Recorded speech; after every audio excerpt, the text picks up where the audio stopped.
The alien pet store owner stroked the imprisoned human's pink skin, completely unaware that behind those cute, harmless eyes lurked a keen intellect capable of utterly destroying his entire civilization.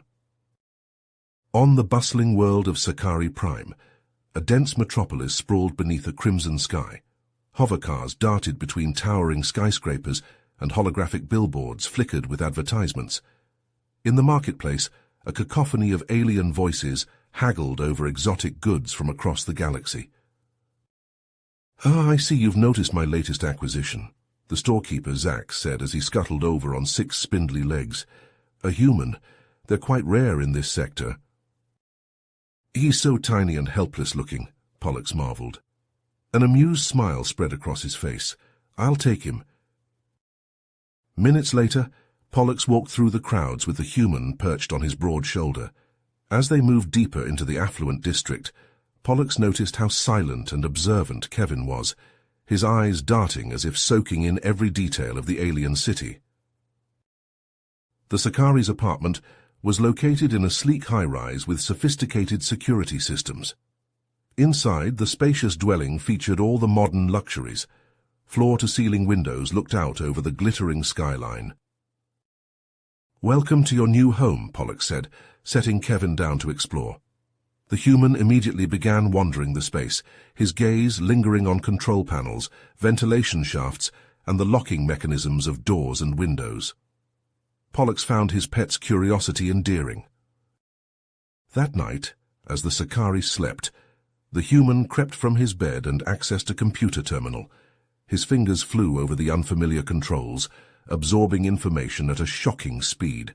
Within hours, he had learned the Sakari language, studied the intricacies of their technology, and gleaned the basics of the planet's culture, politics, and current events. It quickly became clear that in this part of the galaxy, humans were considered little more than cute oddities. Rare sightings were documented with an air of zoological fascination, but they were regarded as unintelligent and harmless. Kevin's eyes narrowed as he scoured security footage and news archives. His mind spun with calculations and plans. Discarding a dozen strategies for each one, he decided to set in motion. By dawn, he had learned all he needed to begin his mission. He slipped back into his designated area moments before Pollux began to stir. The young Sakari stretched and looked over at his slumbering pet with a fond smile, unaware that he had just invited a wolf in sheep's clothing into the very heart of his world. The human had already begun to lay the groundwork for the Sakari's downfall, and his master had unwittingly provided him with everything he needed to succeed. The alien would soon learn that despite their cute appearance, humans were the most dangerous entities in the galaxy when pushed too far. The Sakari's ignorant enslavement of Kevin's people was about to blow up in their faces in a way they could never imagine. Pollux would be the first to discover that the greatest threat his species had ever faced now lurked right under his nose, just waiting for the right moment to strike. The next morning, Pollux scooped Kevin into a clear pet carrier, eager to show off his adorable new companion to his co-workers at the Sakari Defense Ministry. As they entered the sprawling military complex, the human observed his surroundings through the carrier's walls with rapt attention, his keen eyes memorizing every detail of the heavily guarded facility.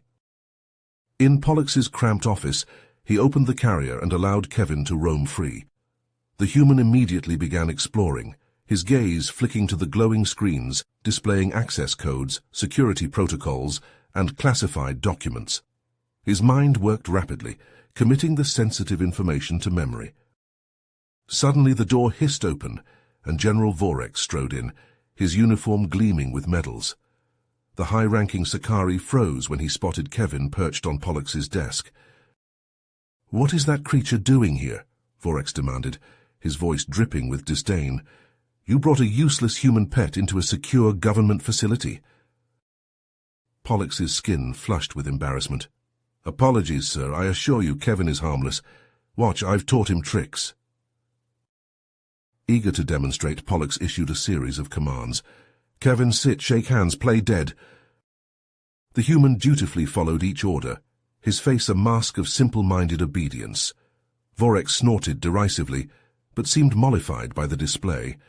As he turned to leave, Kevin deftly palmed the security badge clipped to the general's belt, his movements so swift and subtle that neither Sakari noticed. Hours later, Pollux left Kevin alone in the office while he joined his colleagues for lunch in the cafeteria. The moment the door closed, Kevin leaped into action.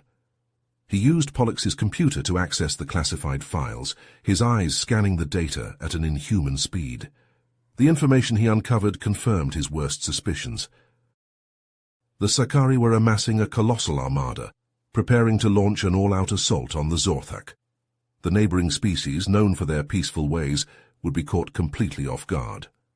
Kevin's eyebrows furrowed as he downloaded the invasion plans and detailed schematics of Sakari warships.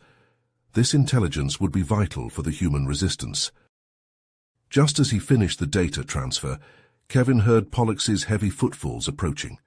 In a flash, he closed the files and scampered back to his plush pet bed, assuming the role of a brain-dead animal once more. Pollux entered, smiling when he saw his pet napping peacefully. The Sakari had no inkling of the clandestine activities that had just taken place right under his nose. That night, while his master slumbered, Kevin used Vorex's stolen badge to slip out of the apartment undetected. He moved through the shadows like a wraith, his destination locked in his mind. Soon, the human stood before a heavily fortified communication hub.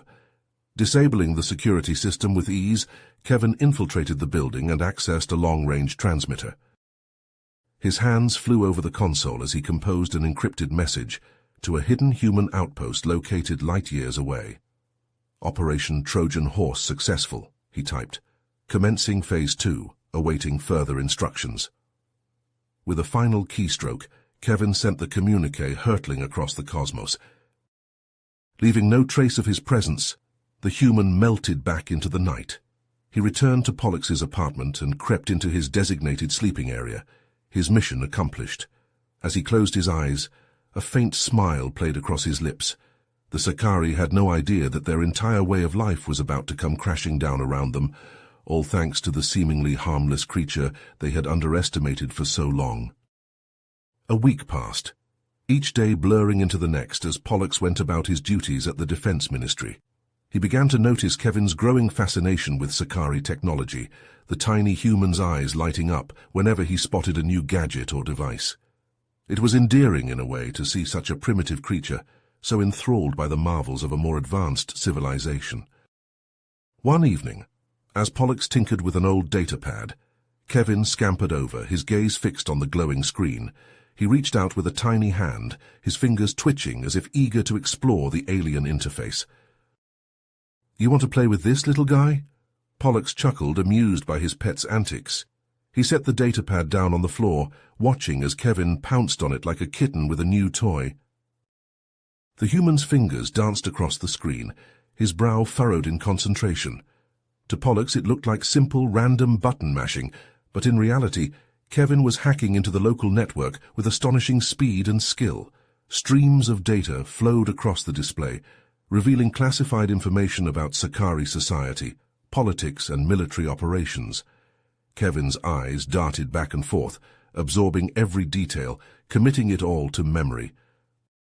Suddenly, a piercing alarm blared from Pollux's communicator, shattering the peaceful evening. The Sakari's eyes widened as he read the urgent message scrolling across the screen. "Zorthak spies have infiltrated the Defense Ministry," he breathed, his voice tight with tension. "They've stolen crucial war plans. The entire city is going into lockdown."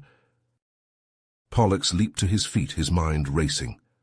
As a high-ranking official, he was required to report for duty immediately. But what about Kevin? It wasn't safe to leave the defenseless creature alone, not with enemy agents on the loose. Making a split-second decision, Pollux scooped Kevin into his arms and hurried out the door. The human nestled into his embrace, his expression one of innocent trust, even as his mind whirled with hidden calculations and plans. At the Defense Ministry, chaos reigned. Sakari soldiers and officials rushed through the halls, shouting orders and coordinating search efforts.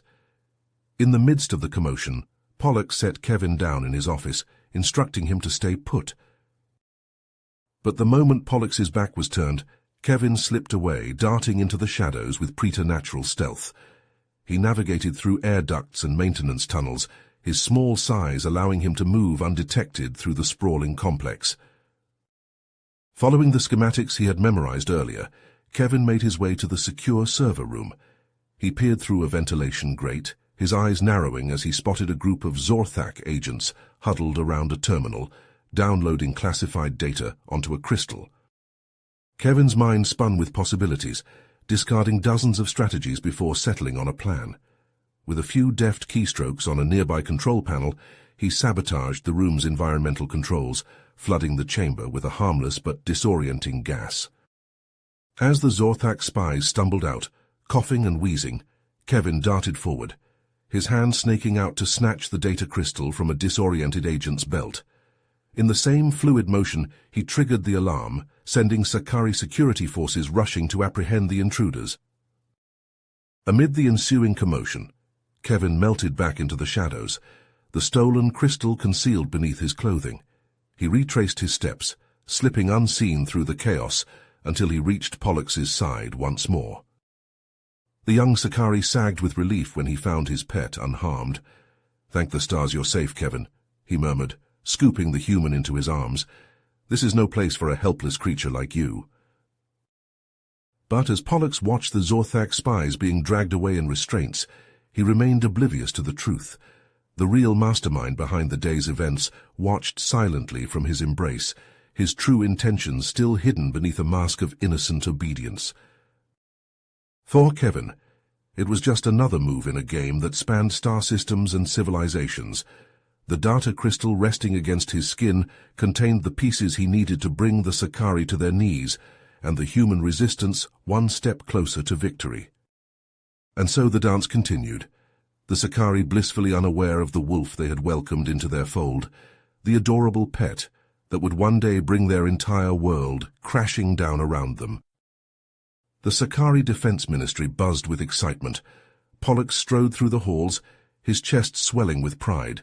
His superiors praised his department's role in thwarting the Zorthak data theft.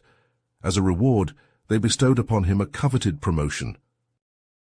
Elated, Pollux decided to celebrate by taking Kevin to Starlight Park, a popular spot for Sakari and their pets. He scooped up the tiny human and placed him in a travel carrier. "You'll love it there, little one," Pollux cooed. "Lots of space to run around and play with other pets."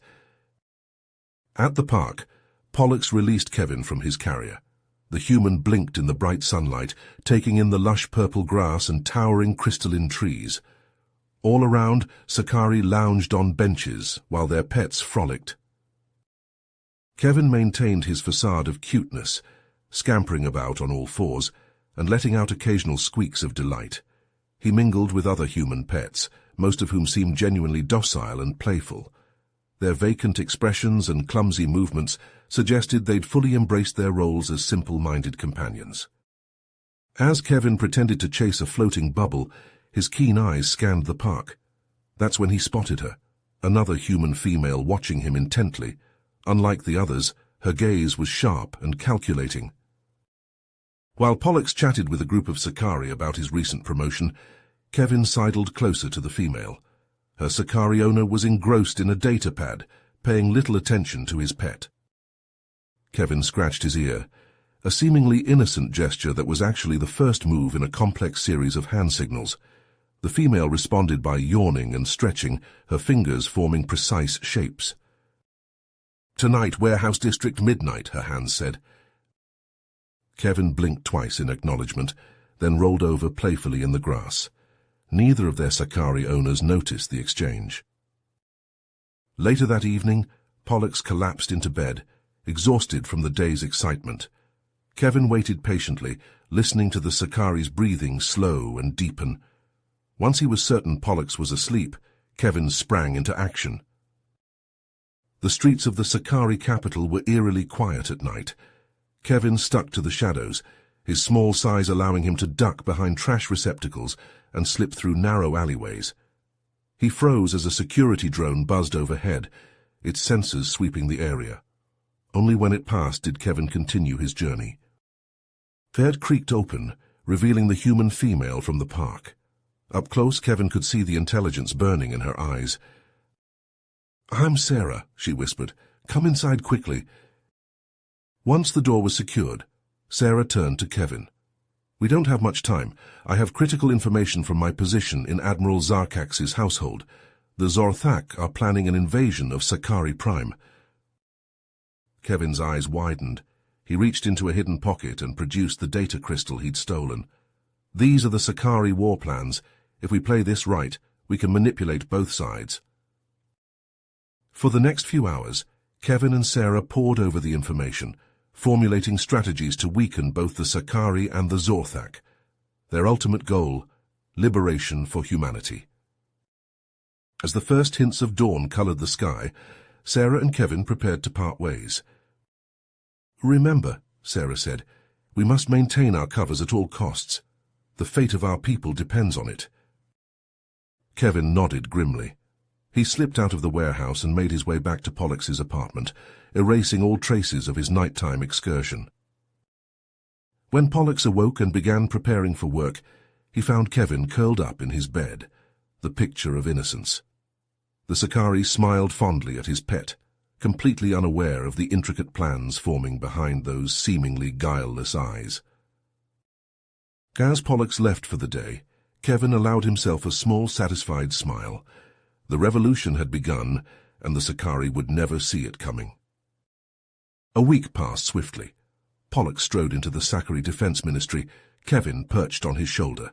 The human's eyes darted around, taking in every detail of the grand chamber filled with high-ranking military officials. General Vorex stood at the head of the table, his imposing figure dwarfing the other Sakari. "Let's begin," Vorex rumbled, activating a holographic display. "Our scouts have detected the Zorthak fleet approaching Sakari Prime. We'll ambush them here, in the Nexus Nebula." Kevin's ears perked up, his mind racing as he absorbed the Sakari battle plans. Pollux absent-mindedly stroked his fur, completely unaware of the sharp intelligence hiding behind those seemingly innocent eyes. Suddenly, a piercing alarm shattered the tense atmosphere. Red lights flashed as panic erupted in the room. "Impossible," Vorex roared. "The Zorthak are already here." Chaos engulfed the chamber. Sakari officers rushed to battle stations, shouting orders and status reports. In the confusion, Kevin slipped from Pollux's grasp, landing softly on the polished floor. Kevin's eyes narrowed in concentration as he made subtle alterations to the defense plans. A small shift here, a minor recalibration there. Changes that would create a critical weakness in the Sakari formations, yet remain undetected amidst the chaos. Task complete. Kevin erased all traces of his digital intrusion. He scampered back across the room, narrowly avoiding being trampled by rushing Sakari feet.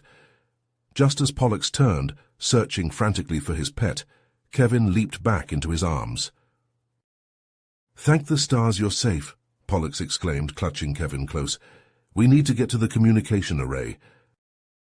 They raced through crowded corridors to a vast chamber, dominated by massive view screens.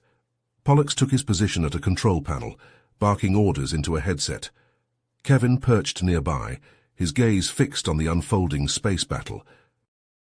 Sakari ships swarmed from the planet's surface, meeting the Zorthak fleet in a dazzling display of energy weapons and explosions. But something was wrong.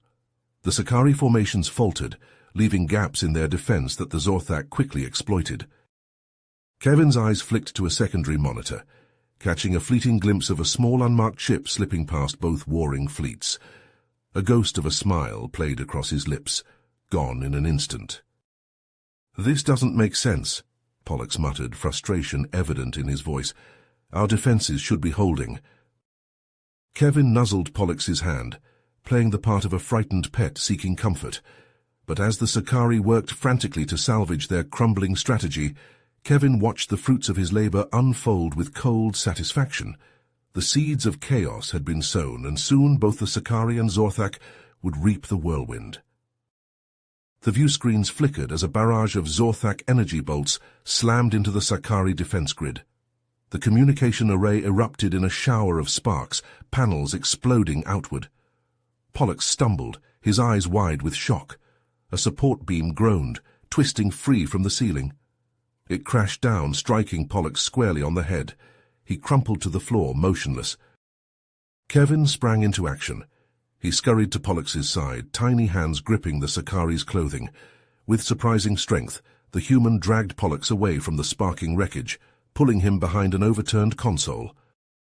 Once Pollux was safe, Kevin turned his attention to the smoldering communication array. He scampered across the debris-strewn floor, leaping onto the control panel. His fingers flew over the exposed circuitry, reconnecting wires and rerouting power. The system hummed back to life, screens flickering on one by one.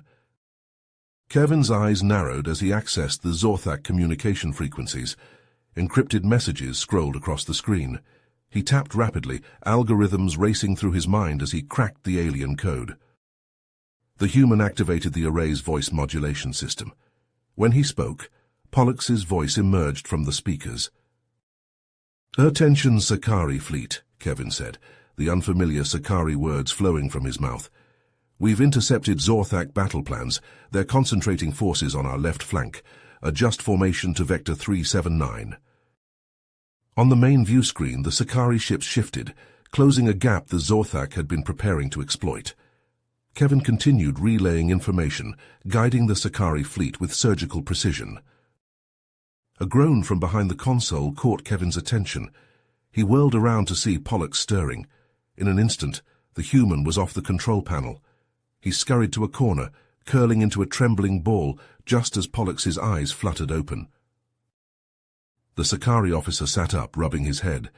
His gaze fell on the functioning communication array, then shifted to Kevin cowering nearby. "What happened?" Pollux mumbled, struggling to his feet. He staggered to the controls, blinking in confusion at the open Zorthak channels. "Did I do this?" Kevin let out a plaintive whimper, drawing Pollux's attention. The Sakari scooped up his pet, cradling the human close. "It's all right, little one," Pollux murmured. "We're safe now." As Pollux focused on the battle, Kevin's eyes darted to a secondary screen. The unmarked ship he'd noticed earlier was now docked with a Sakari cruiser. A flashing alert indicated multiple hull breaches. In the command center, General Vorex frowned at his display. "Something's not right," he growled. "Both fleets are behaving erratically. Pollux, run a deep scan of all communication channels. I want to know what's going on out there." Pollux nodded, his fingers flying over the controls. Kevin tensed, watching as the scan progressed. His hand inched towards a hidden pocket in his clothing, where a crude but effective weapon lay concealed. The scan neared completion.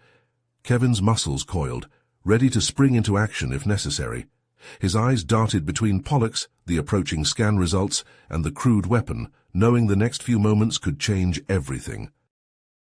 Pollux's fingers danced across the control panel, initiating the deep scan. Kevin's eyes darted between the Sakari and the screen, his tiny hands clenched. As the scan progressed, Kevin inched towards a nearby console, his movements casual and seemingly aimless. With a swift motion, Kevin yanked a bundle of wires from the console's underside. Sparks erupted, followed by a cascade of error messages across the screens. Alarms blared, drowning out Pollux's startled shout. "Abort the scan," General Vorex bellowed. "We're losing system integrity." Chaos engulfed the command center as Sakari officers scrambled to contain the damage. Amidst the commotion, the far wall exploded inward. Zorthak soldiers poured through the breach, their insectoid limbs clicking against the metal floor. "Intruders!" a Sakari guard shouted, raising his weapon. The air filled with the sizzle of energy bolts and the acrid smell of burning circuitry. Kevin seized the moment. He darted between panicked legs, ducking under consoles and leaping over debris.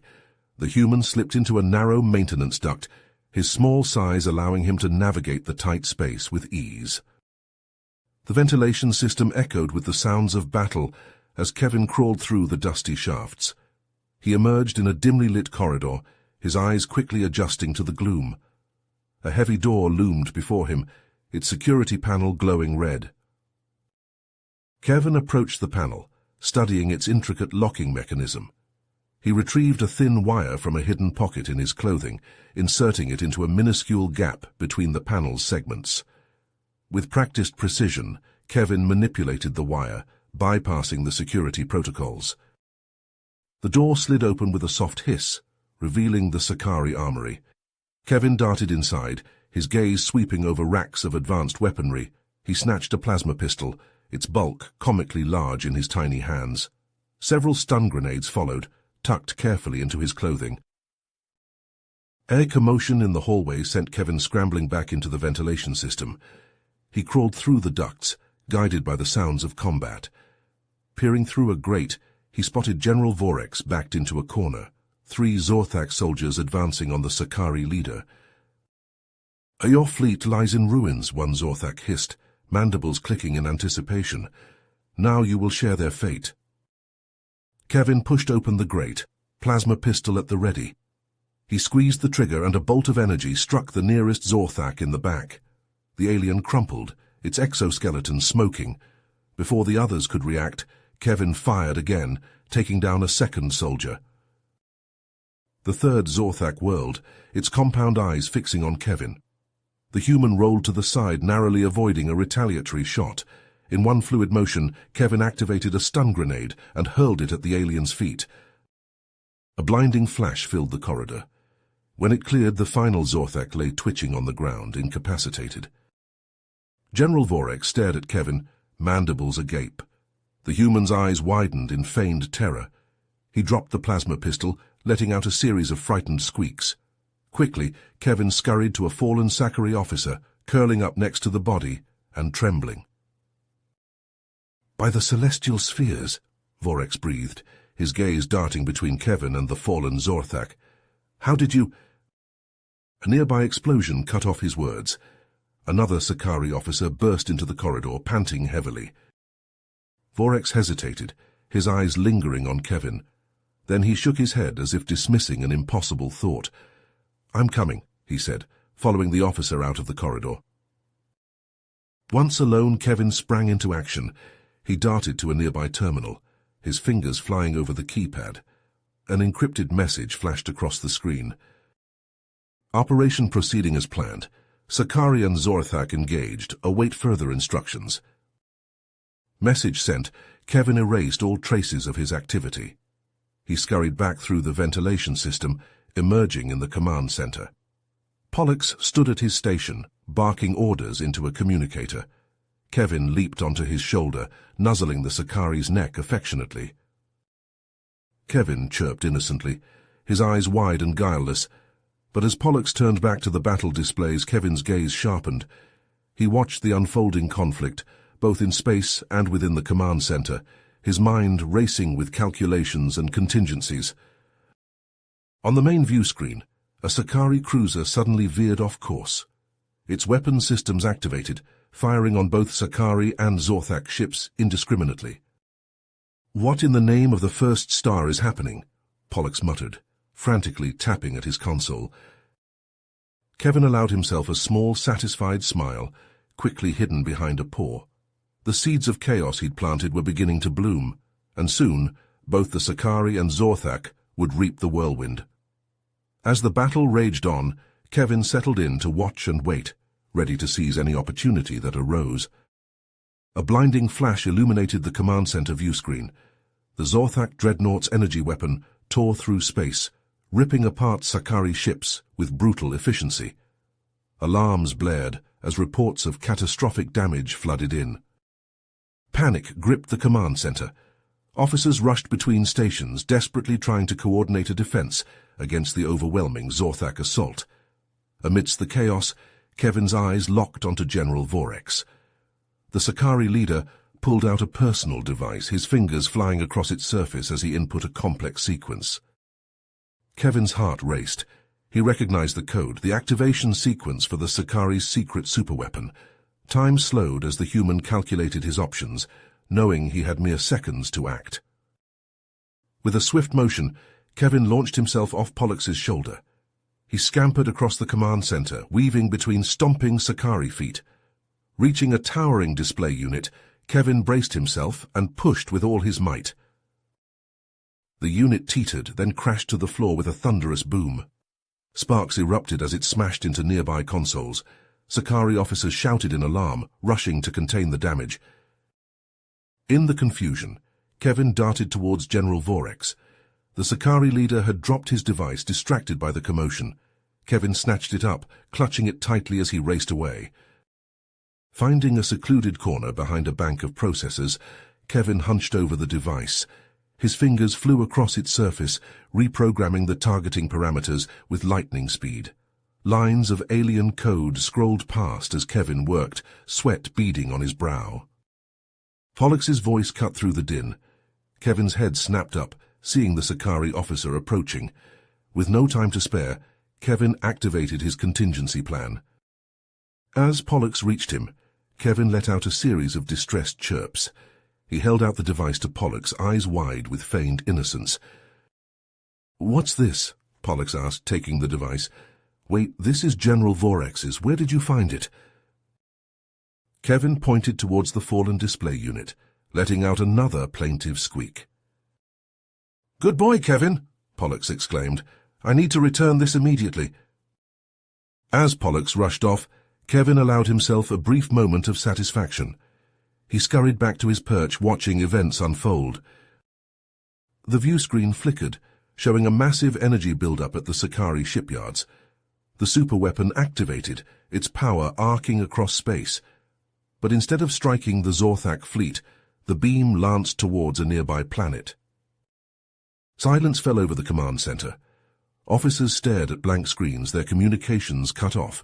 In the eerie quiet, a new contact appeared on the long-range sensors. A massive ship emerged from hyperspace, its design unlike anything seen before. Sleek and powerful, it dwarfed even the largest Sakari cruisers. A transmission crackled through the speakers, breaking the stunned silence. "Attention, Sakari and Zorthak forces. This is Admiral Chen of the United Earth Fleet. Stand down immediately or face the consequences." The command center erupted in confused muttering. Sakari officers exchanged bewildered glances, struggling to comprehend this new development. Kevin, still perched on Pollux's shoulder, allowed himself a small hidden smile.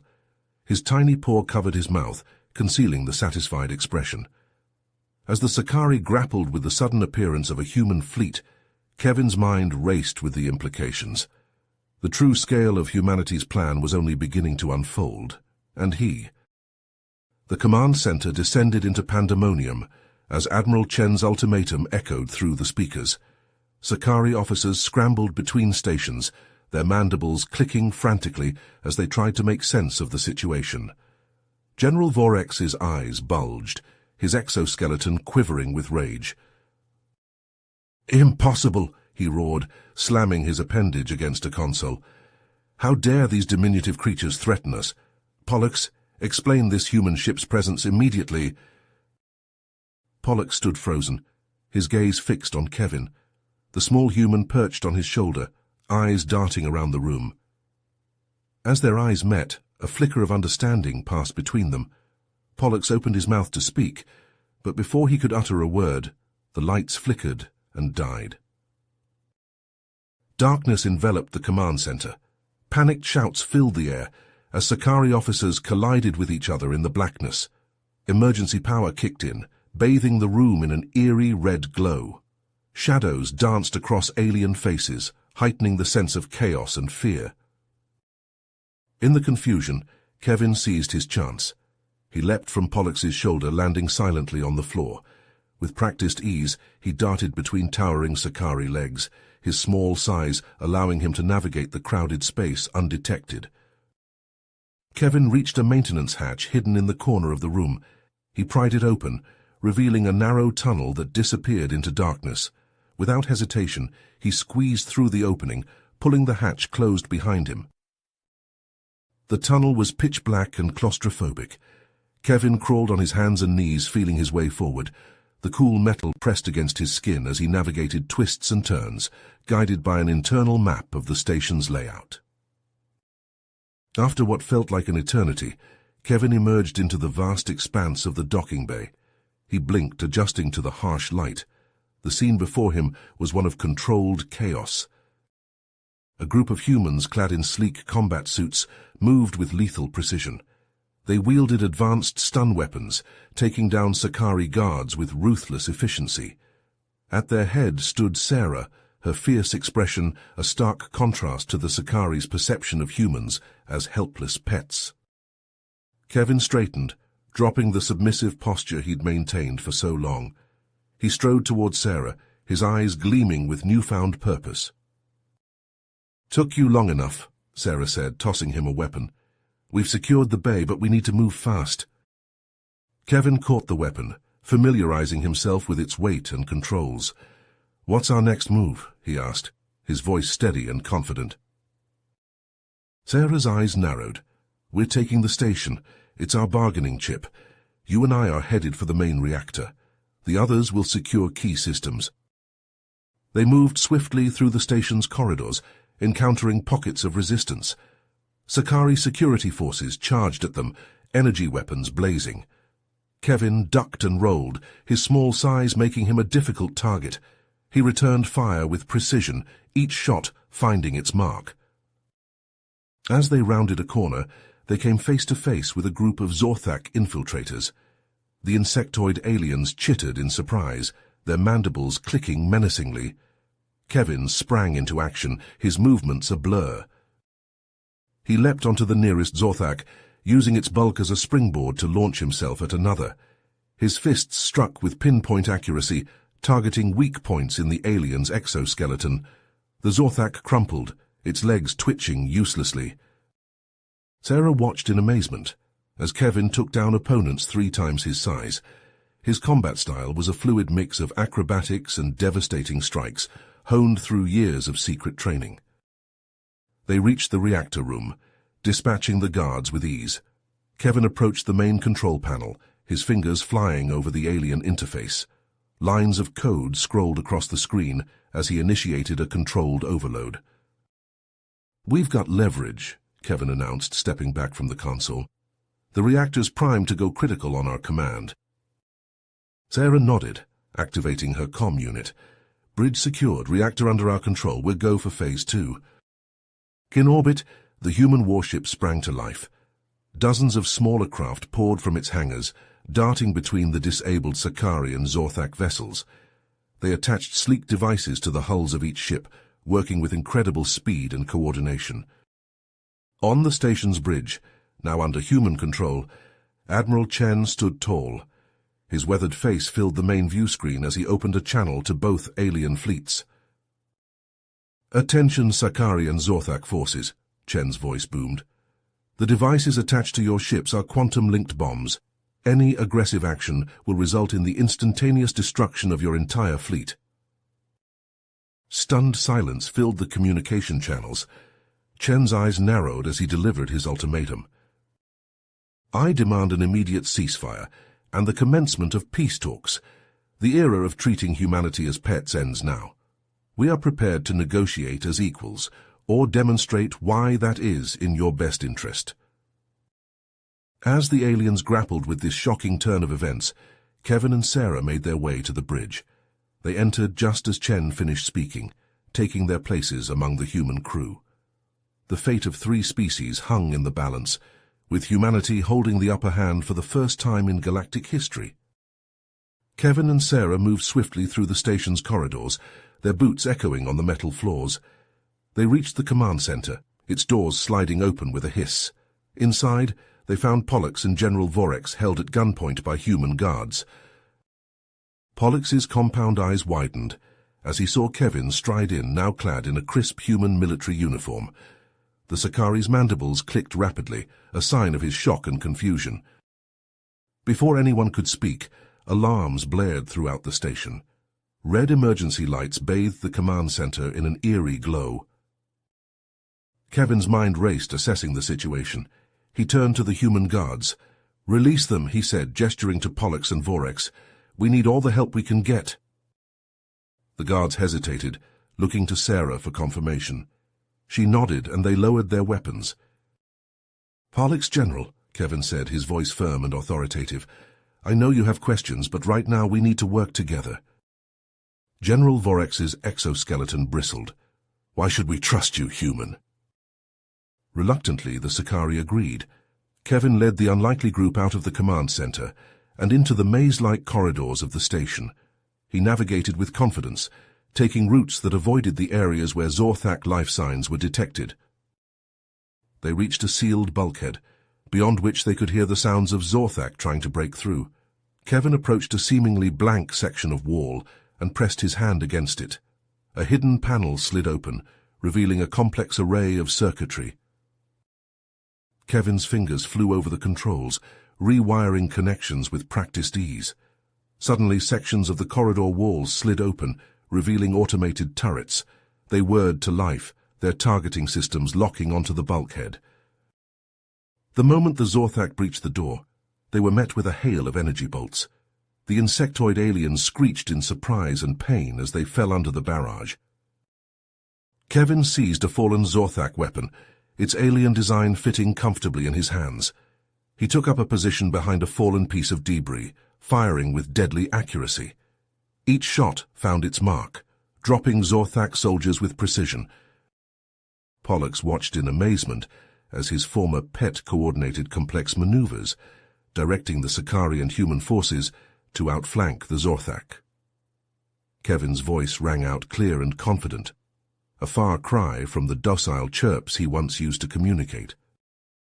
The tide of battle shifted suddenly as a massive figure lumbered into view. A Zorthak soldier, cybernetically enhanced to monstrous proportions, shrugged off energy bolts like they were nothing more than annoying insects. "Fall back!"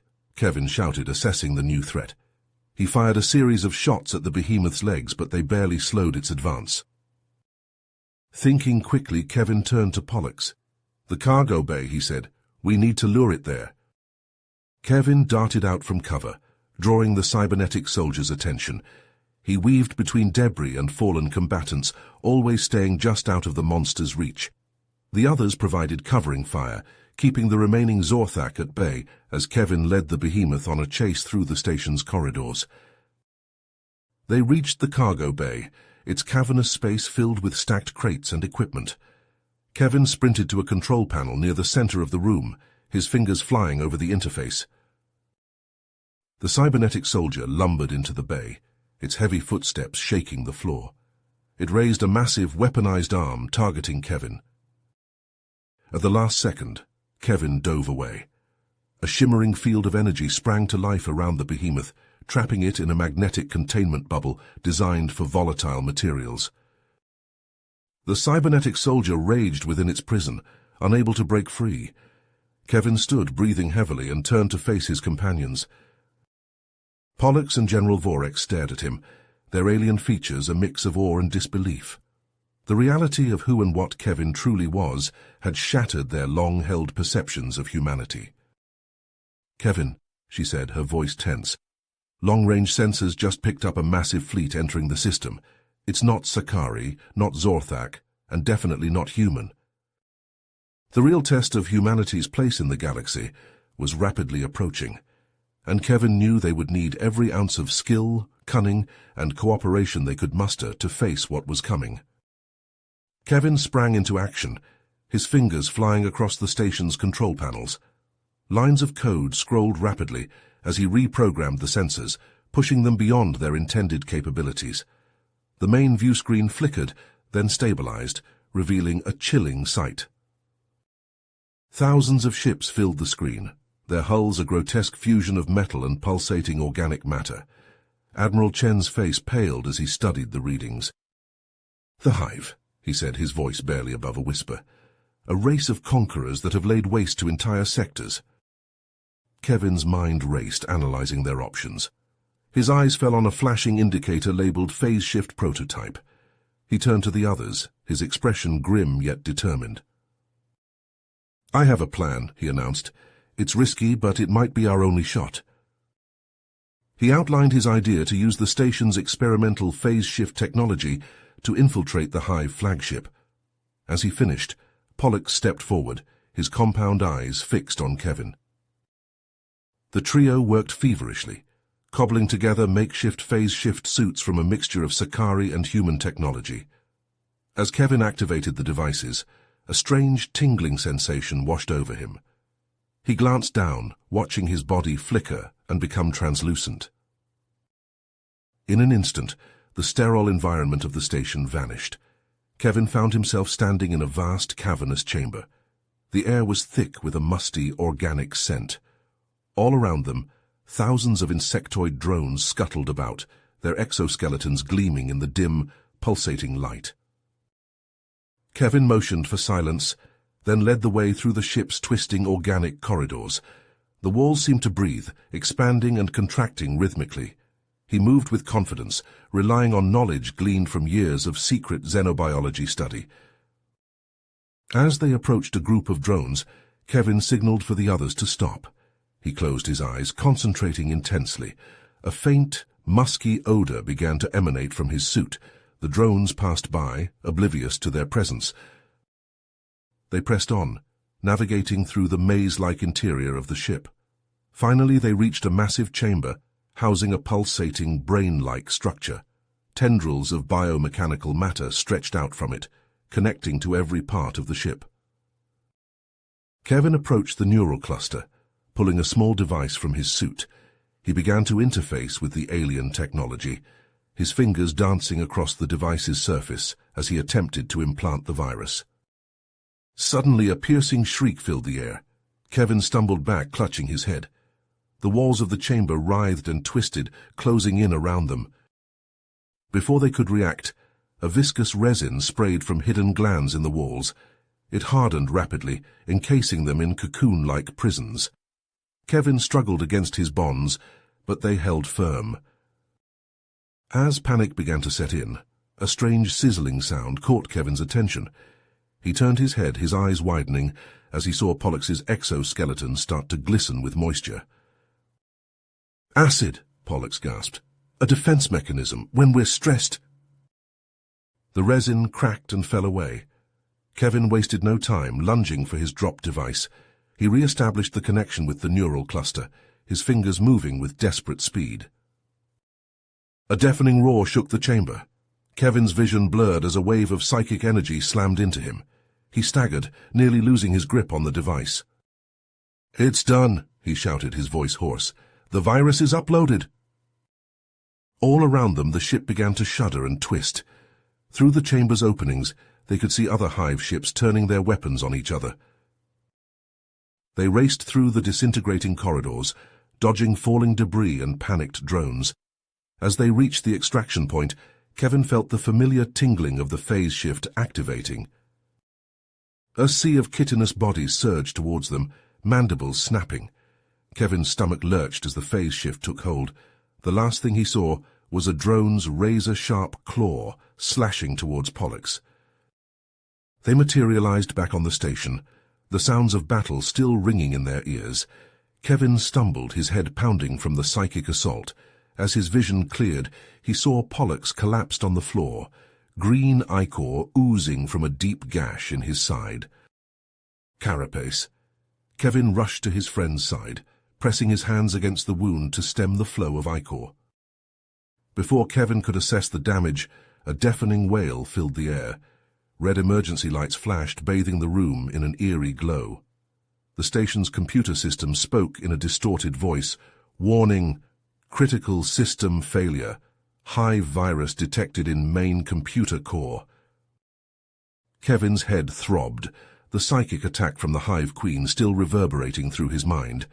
He blinked hard, trying to focus on the chaos unfolding around him. Sparks flew from nearby consoles as systems throughout the station began to malfunction. Pollux pushed himself up, his compound eyes darting around the room. "We need medical bay," he clicked, his mandibles quivering with pain. Kevin nodded, looping Pollux's arm over his shoulder. They stumbled through the corridors, dodging falling debris and malfunctioning equipment. The station groaned and shuddered beneath their feet. As they entered the medical bay, Kevin's eyes widened. A group of Sakari civilians huddled in the corner, their exoskeletons clicking in fear.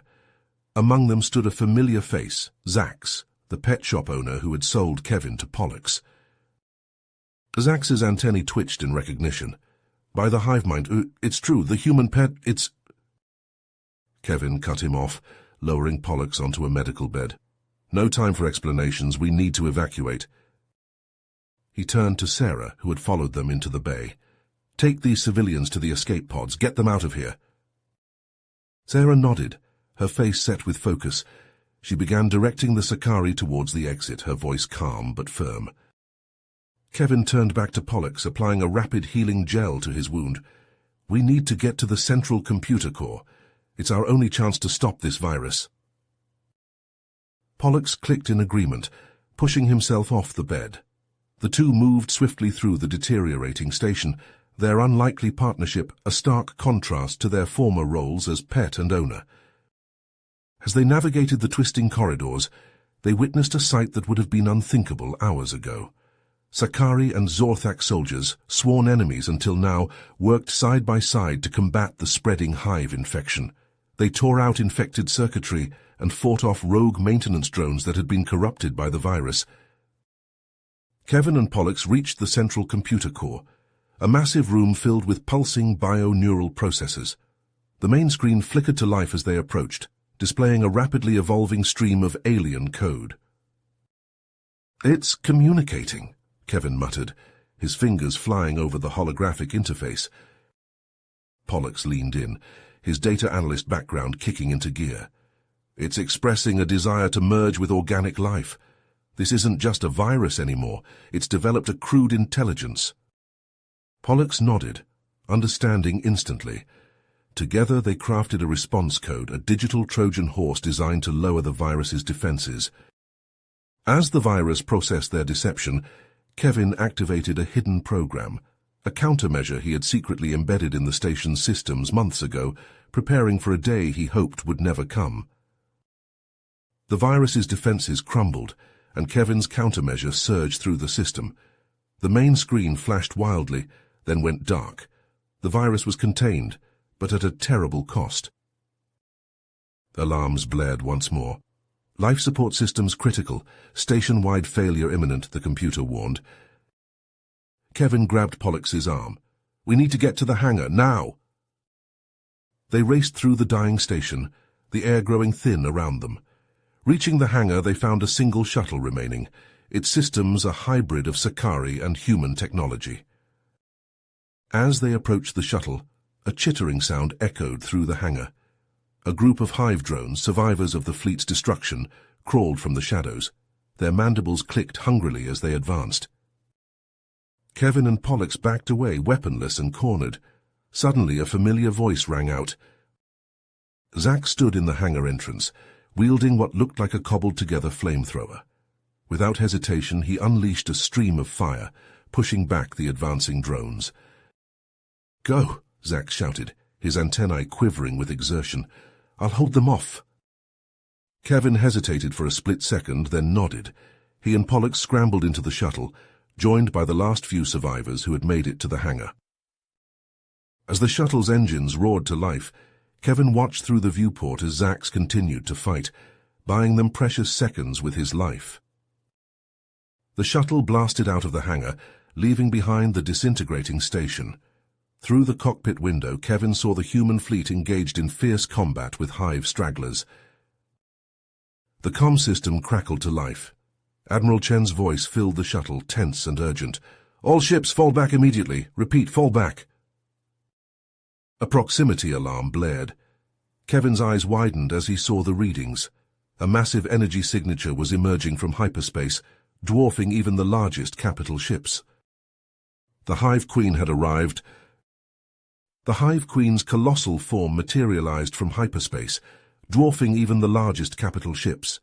Kevin's mind raced as he studied the readings on the shuttle's console. A risky idea took shape. Admiral Chen, Kevin called over the comm, his voice tense. Our shuttle has stealth capabilities. We could use it to infiltrate the Queen's ship. It might be our only shot, Kevin pressed. If we can get aboard, we might find a way to end this. Kevin turned to Pollux and Sarah. You don't have to come. This is... We're with you, Sarah cut him off. her eyes fixed on the looming hive ship. Pollux clicked his mandibles in agreement. "To the end, my friend." Kevin nodded, his throat tight. He guided the shuttle toward the massive vessel, adjusting their energy signature to mimic space debris. The ship's hull loomed before them, a nightmarish fusion of metal and organic matter. They found an unguarded maintenance port, a small opening in the living metal. Kevin eased the shuttle in, the ship's flesh parting around them like a wound, healing in reverse. As they stepped out, the corridor pulsed and writhed. Kevin moved forward, his hand brushing against the wall. It felt warm, almost feverish.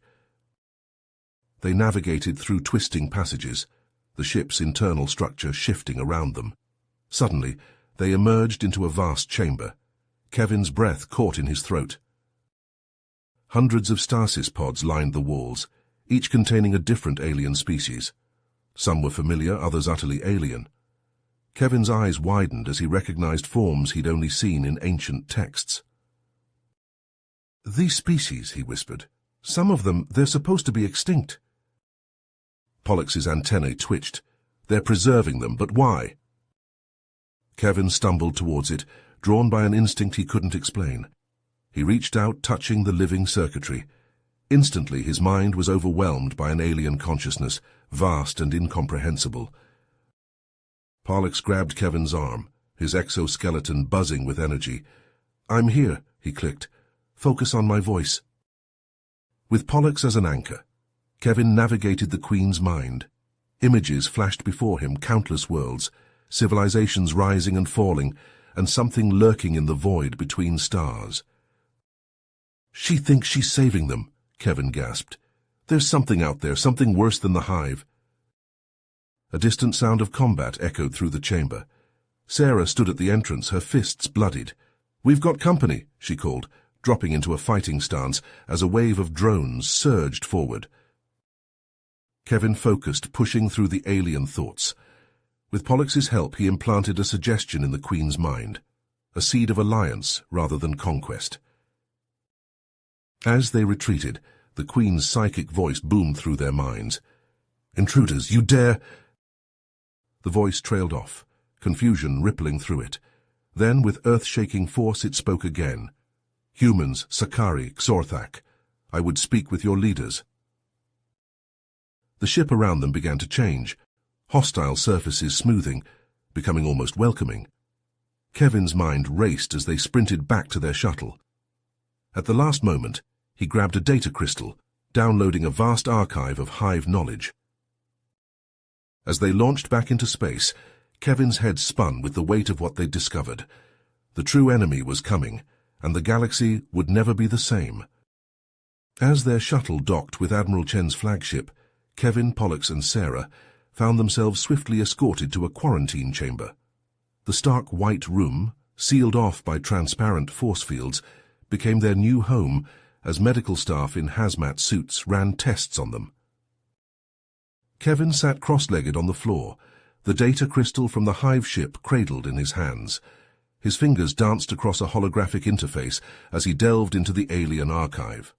Lines of code scrolled past his eyes, each symbol unlocking new secrets. "I think I've found something," Kevin muttered, his eyes narrowing. "Schematics for some kind of psychic amplifier." Pollux, reclining on a medical bed, turned his head towards Kevin. As he moved, a soft blue glow emanated from the wound on his side. "What exactly does it do?" Kevin's brow furrowed. "It's designed to enhance and focus psychic abilities, but the power requirements are astronomical." Sarah, who had been pacing the room, stopped abruptly. She cocked her head, listening. "Did you hear that?" Kevin and Pollux looked up, confused. Sarah's hand shot out, snatching a flying insect out of the air with impossible speed. I shouldn't have been able to do that," Sarah said, staring at her hand in disbelief. Kevin stood, moving towards Pollux. "Your wound, it's glowing." Pollux clicked his mandibles nervously, and healing rapidly.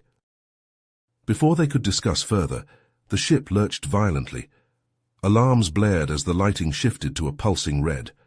Outside their quarantine chamber, they saw crew members running in panic, Kevin's fingers flew across the holographic interface, bypassing security protocols. The force field flickered and died. "We need to get to the bridge," he said, already moving. They raced through the corridors, dodging panicked crew members and sparking consoles. As they rounded a corner, they came face to face with a group of Zorthak soldiers, their chitinous armor gleaming under the emergency lights. Sarah reacted instantly. She launched herself at the nearest Zorthak, her movements a blur. Her fist connected with the alien's exoskeleton, cracking it. She spun, using the momentum to hurl the soldier into his comrades. Kevin and Pollux pressed forward, taking advantage of the chaos. They reached the bridge, finding it in disarray. Admiral Chen lay unconscious near his command chair. Kevin vaulted over a damaged console, sliding into the captain's seat. His hands flew across the controls, assimilating the tactical situation. "Pollux, I need you to interface with the ship's systems. Your enhanced biology might give us an edge." Pollux nodded, pressing his hands against a bio-neural interface panel. His eyes widened as information flooded his consciousness. "I can feel the ship, its systems, its weapons."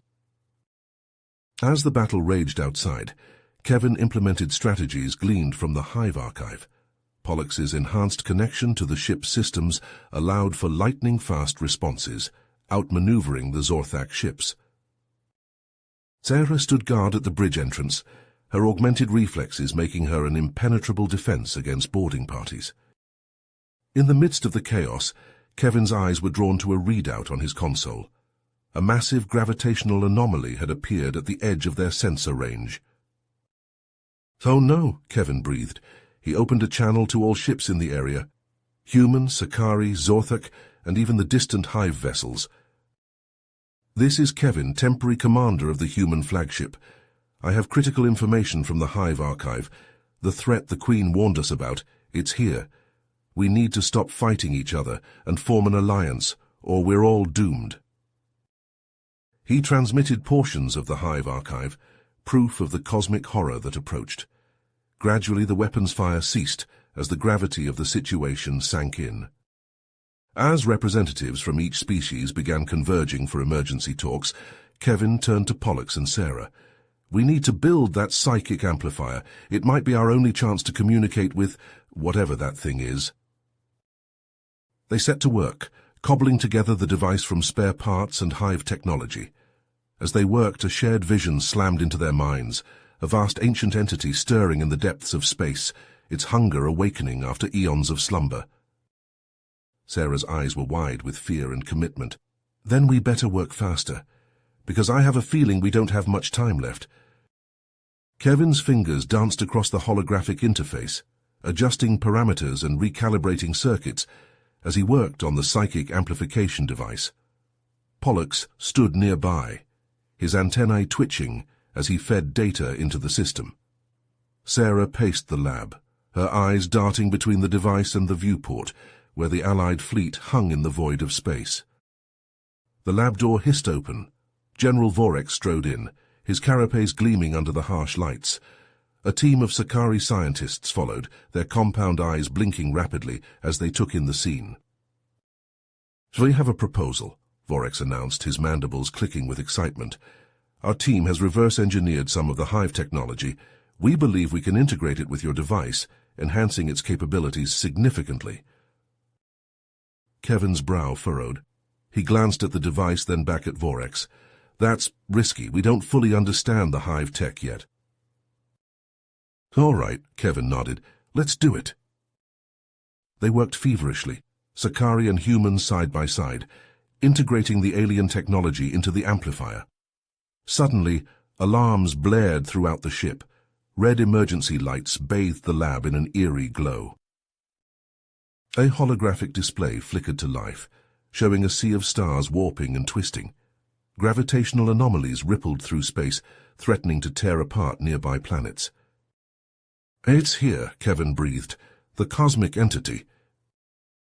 The ship lurched as the Allied fleet mobilized. Kevin and his team redoubled their efforts, racing against time to complete the device. Kevin made a final adjustment. "Now." He slammed his hand down on the activation switch. For a moment, nothing happened. Then a wave of dark energy engulfed the ship.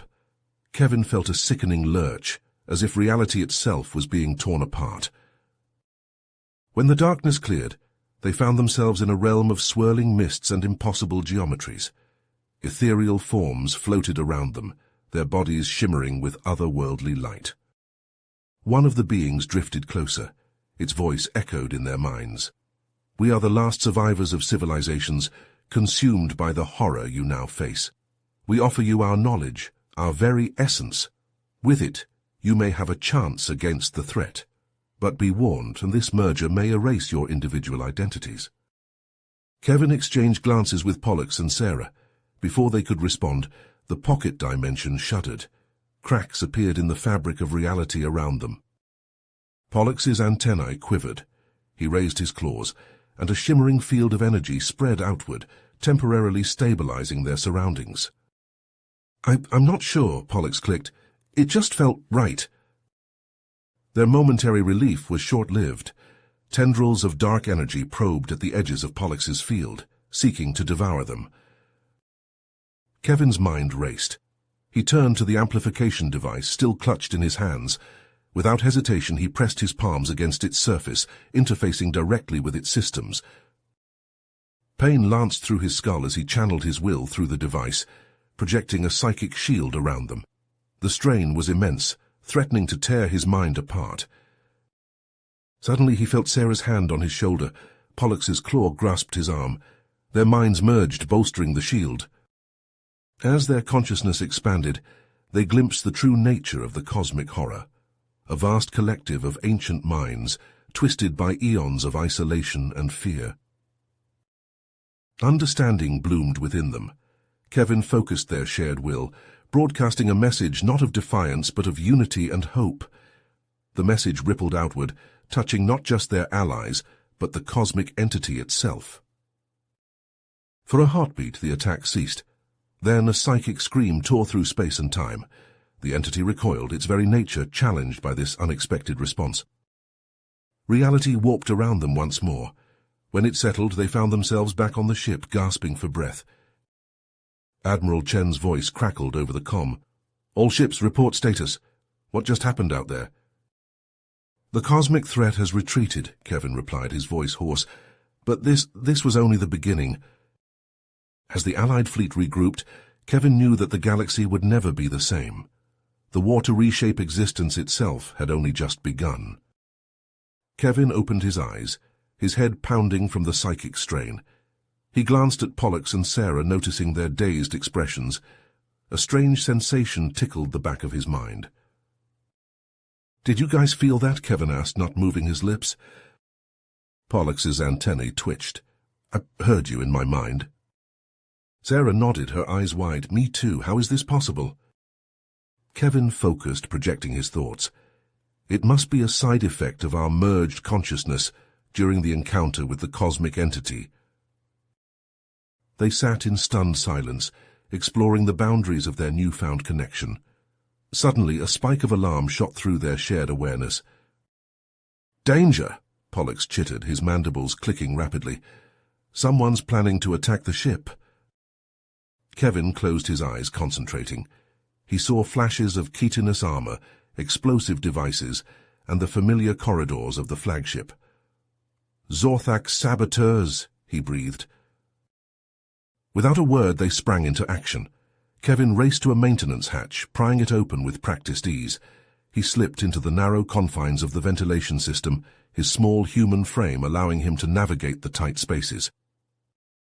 Pollux scuttled to a nearby computer terminal, his claws flying over the holographic interface. "I'm accessing the ship's security network," his voice echoed in Kevin's mind. "There's a network of laser grids and motion sensors ahead.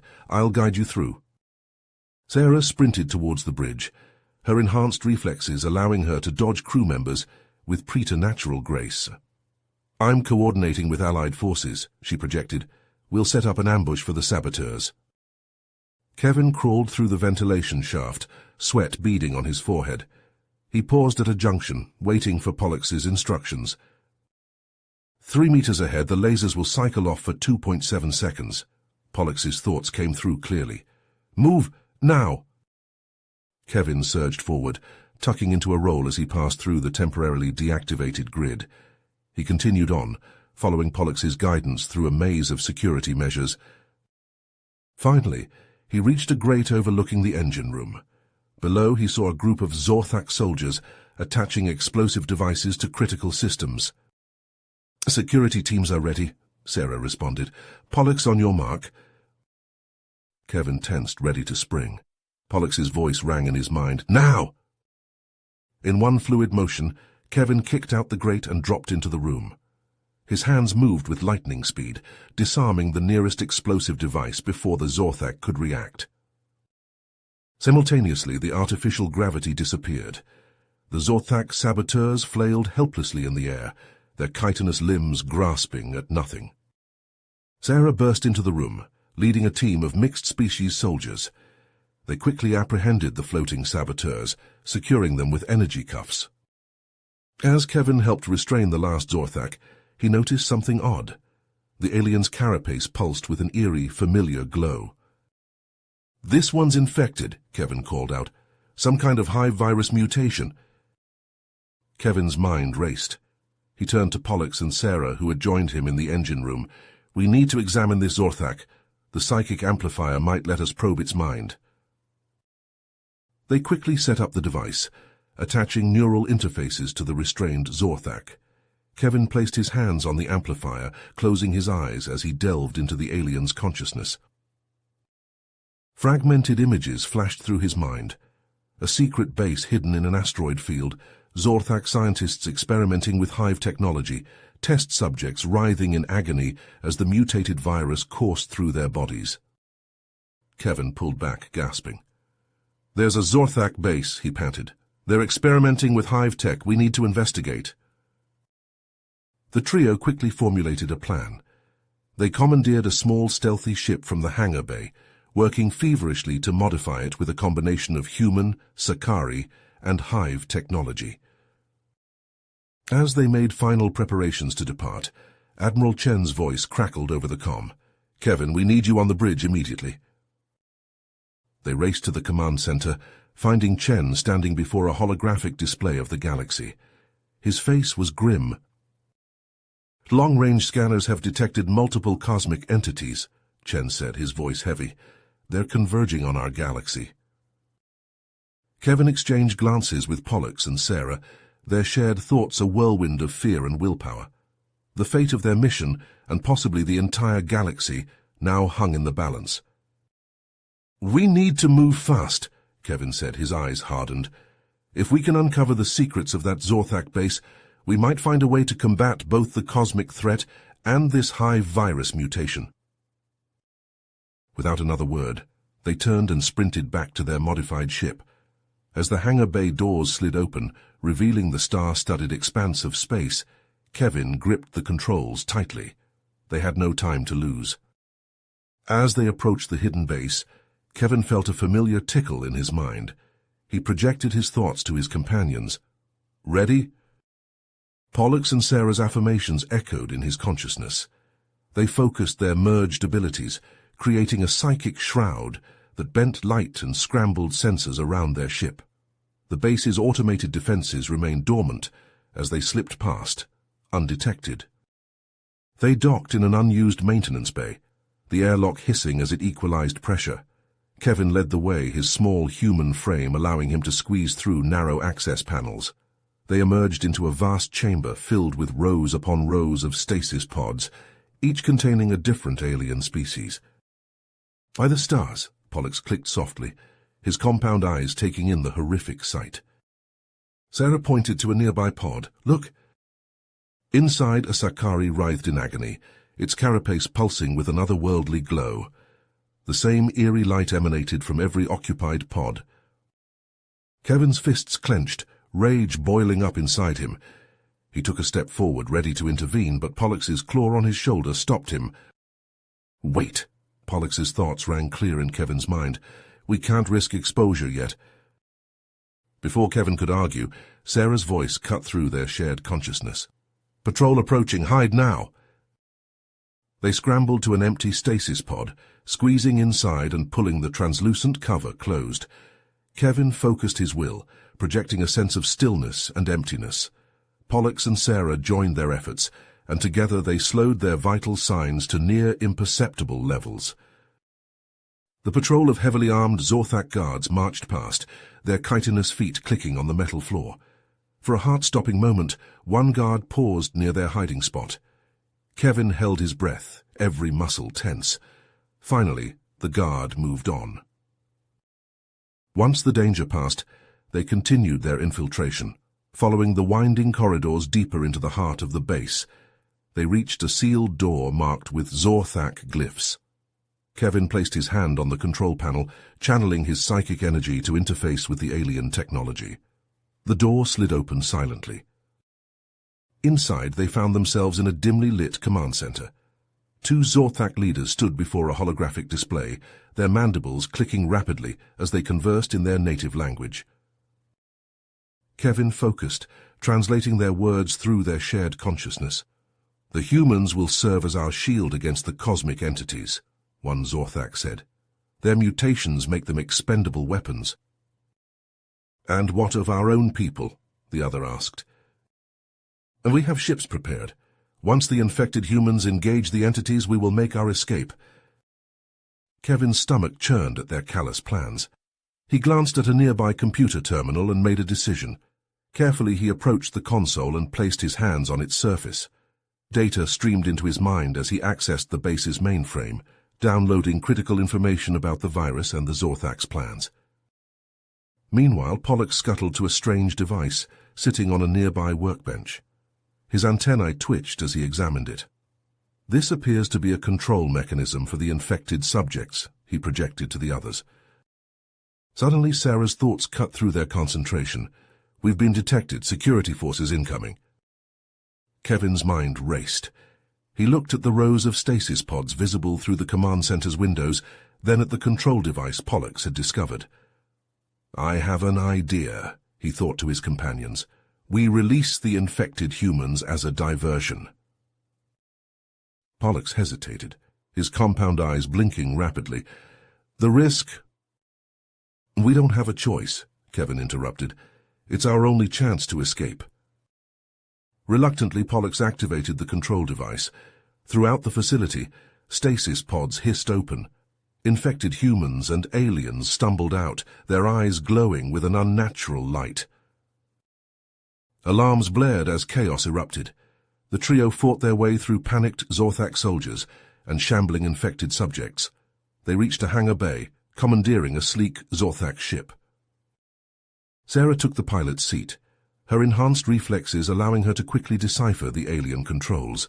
Pollux's claws danced over the ship's systems, hacking into the base's defenses to clear their escape route.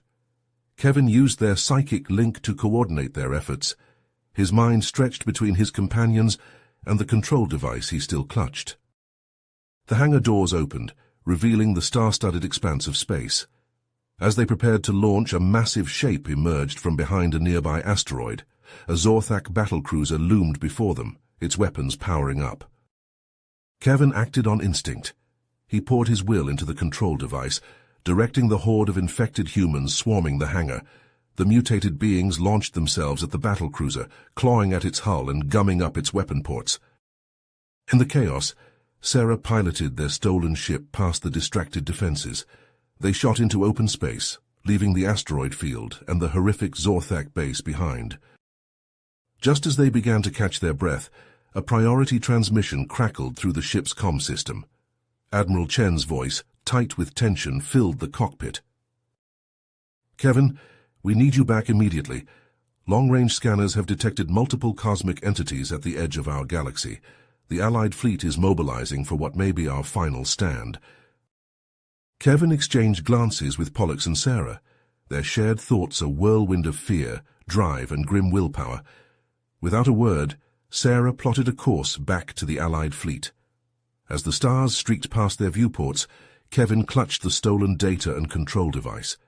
He knew that the future of the stars now rested on what they had discovered, and on their ability to turn this knowledge into a weapon against both the Zorthak and the cosmic horrors bearing down upon them.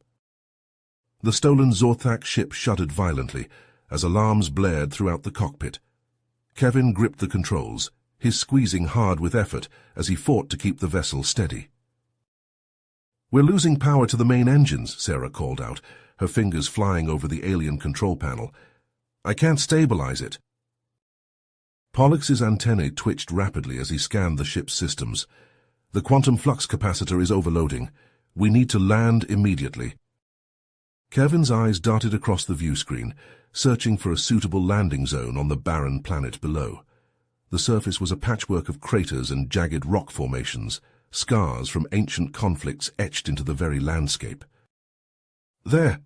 He pointed to a relatively flat expanse. "It's our best shot."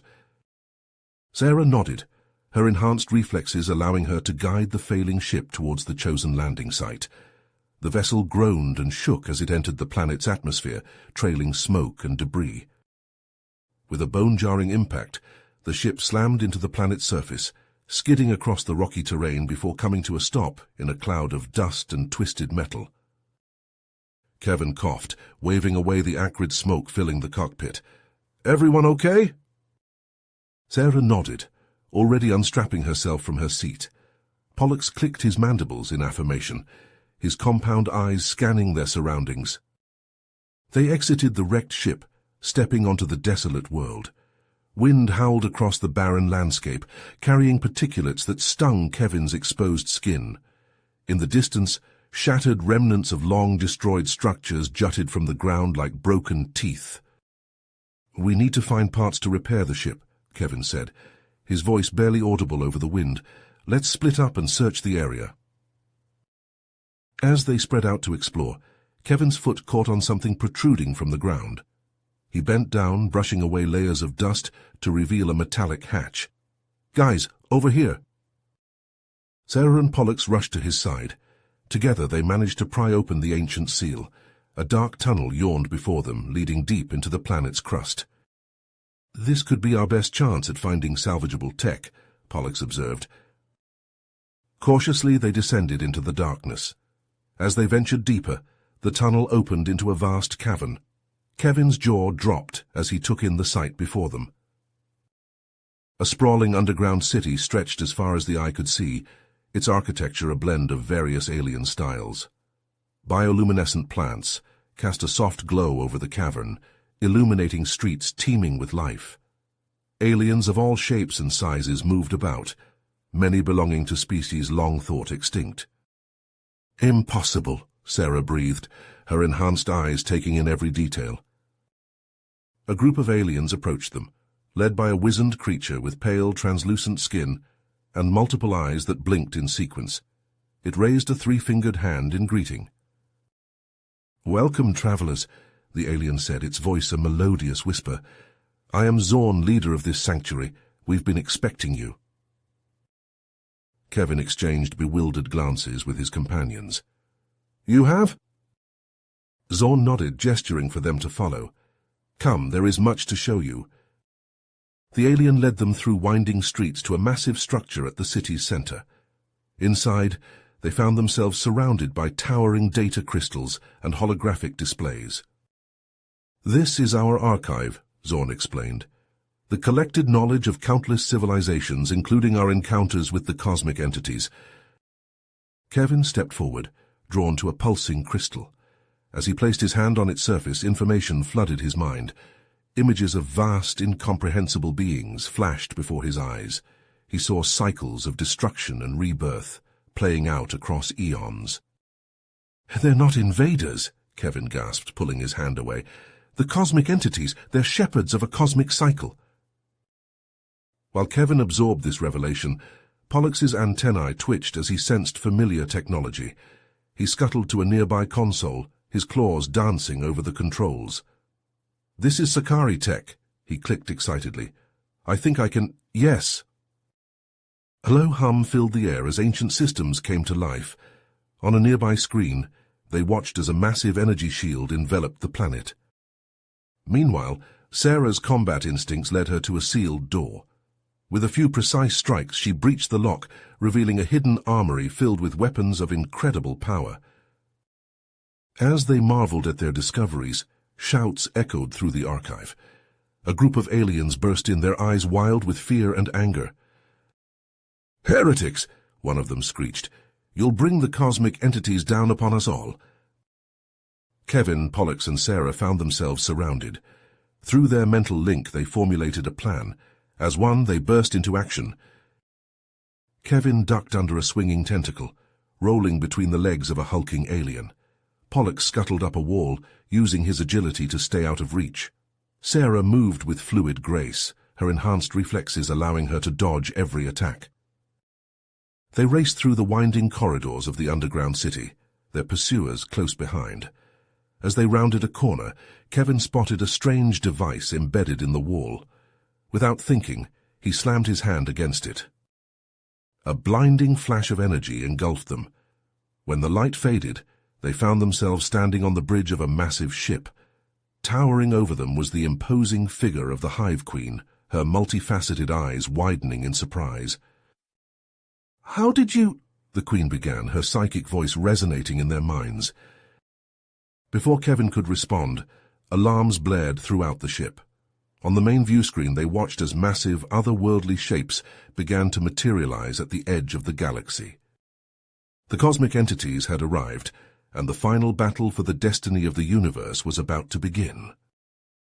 The massive forms of the cosmic entities loomed at the edge of the galaxy, their incomprehensible shapes distorting the very fabric of space. On the bridge of the Hive Queen's ship, Kevin's mind raced as he shared the knowledge gleaned from the underground city. Admiral Chen's holographic image flickered as he processed this information. Then how do we stop them? The Hive Queen's multifaceted eyes focused on Kevin. "You have a plan," she stated, her psychic voice resonating in their minds. Kevin nodded, glancing at Pollux and Sarah. "We need to communicate with them, show them we're not a threat." Within minutes, they boarded a sleek, modified ship. Its hull gleamed with strange symbols, a fusion of technologies from multiple species. Kevin took the pilot's seat, his hands hovering over unfamiliar controls. "Ready?" he asked his companions. Pollux clicked his mandibles in affirmation. Sarah gave a terse nod. The ship shot forward, accelerating towards the nearest cosmic entity. As they approached, reality began to warp around them. Stars stretched into impossible shapes, and the very air seemed to vibrate with alien energies. Pollux scuttled across the control panels, his antennae twitching rapidly. "Shields failing," he clicked. "Rerouting power." The ship shuddered violently. Through the view screen, Kevin saw massive tentacle-like appendages reaching out towards them. Sarah's hands flew over the navigation controls, guiding them through the maze of writhing limbs.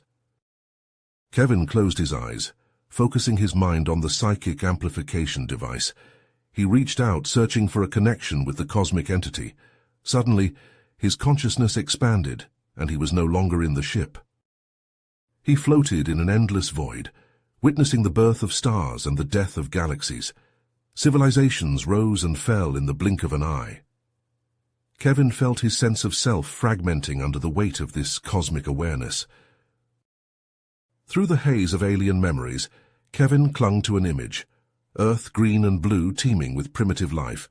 He focused on his earliest memories as Pollux's pet, the simple joy of a belly rub, the excitement of a new toy. The cosmic entity's attention shifted, its incomprehensible mind momentarily confused by these tiny, insignificant moments. Seizing the opportunity, Pollux reconfigured the ship's engines. A new signal pulsed outward, mimicking the energy signature of a primitive, non-threatening civilization. Sarah activated the device from the ancient armory, extending the cloak to encompass the Allied fleet. The cosmic entity's assault faltered, their vast forms hesitating. Pollux chittered in alarm as the ship's hull began to buckle. Sarah fought to keep them stable, her enhanced reflexes pushed to their limits. Just as Kevin thought he couldn't hold on any longer, he felt a surge of psychic energy. The Hive Queen's mind touched his, followed by countless others from the Allied fleet. Their combined strength flowed through him, reinforcing the deception. Relief washed over him, but it was short-lived. The ship groaned, metal twisting and tearing. Alarms blared as systems failed, cascaded. "Brace for impact," Sarah shouted. The ship disintegrated around them. Kevin felt the cold vacuum of space against his pressure suit. He tumbled end over end, catching glimpses of Pollux and Sarah floating nearby. As the adrenaline faded, Kevin became acutely aware of his limited oxygen supply. He tried to broadcast a distress signal, but his communication system was dead. The trio drifted in the vastness of space, their victory overshadowed by the very real possibility that they might not live to see its fruits. Kevin's lungs burned as he struggled to conserve his dwindling oxygen supply. Through their mental link, he sensed Pollux and Sarah's own desperate efforts to stay conscious. The vast emptiness of space stretched endlessly around them, cold and unforgiving. Suddenly, a shimmering field enveloped the trio. Kevin blinked, unsure if his oxygen-starved brain was playing tricks on him. The field pulsed with an otherworldly energy, and he felt a gentle tug. "Are you seeing this?" Sarah's voice echoed in his mind. Before Kevin could respond, they were pulled into an enormous vessel. Its translucent hull revealed a bustling interior unlike anything they had ever encountered. Strange, ethereal beings moved about with fluid grace. As Kevin's feet touched the solid floor, his suit's sensors registered a breathable atmosphere. He removed his helmet, gasping in the sweet air. Pollux's antennae twitched rapidly, taking in their new surroundings. One of the ethereal beings approached them. Its form shifted and shimmered, never quite settling on a definite shape. When it spoke, the words resonated directly in their minds. "Welcome, travelers, we are the architects." The being explained their purpose: observing, testing, and guiding species towards ascension. Kevin listened, his pupils dilating from the implications. Before they could process this monumental decision, alarms blared throughout the ship. The architect's form flickered with distress. "We're under attack." Chaos erupted as cosmic entities, a rogue faction drawn by the architect's presence, launched their assault. The ship shuddered under the onslaught, its defenses faltering. Kevin, Pollux, and Sarah sprang into action, their mental link allowing for seamless coordination. Kevin raced to a nearby console, his fingers flying over the alien interface. He tapped into the ship's systems, boosting shield power. Pollux scuttled across the walls, accessing weapon controls. His unique ability to manipulate technology allowed him to reconfigure the ship's defenses, making them more effective against the cosmic threats. Sarah, her combat instincts kicking in, quickly assessed the situation. The architects, unaccustomed to physical confrontations, moved about in confusion. She began barking orders, organizing them into a coordinated defense. As the battle raged, Kevin noticed a hidden door pulsing with energy. "This way," he shouted, leading Pollux and Sarah into a secret chamber. Inside they found a device unlike anything they had ever seen. Its surface rippled with equations and symbols that seemed to defy reality itself. Kevin's mind raced, formulating a plan. He began reprogramming the device, his fingers dancing across its fluid interface. Pollux moved to a nearby console, projecting false sensor readings to confuse the attacking entities. Sarah gathered a group of architects, positioning them to defend the chamber. "Hold this position at all costs," she commanded, her voice carrying an authority that surprised even her.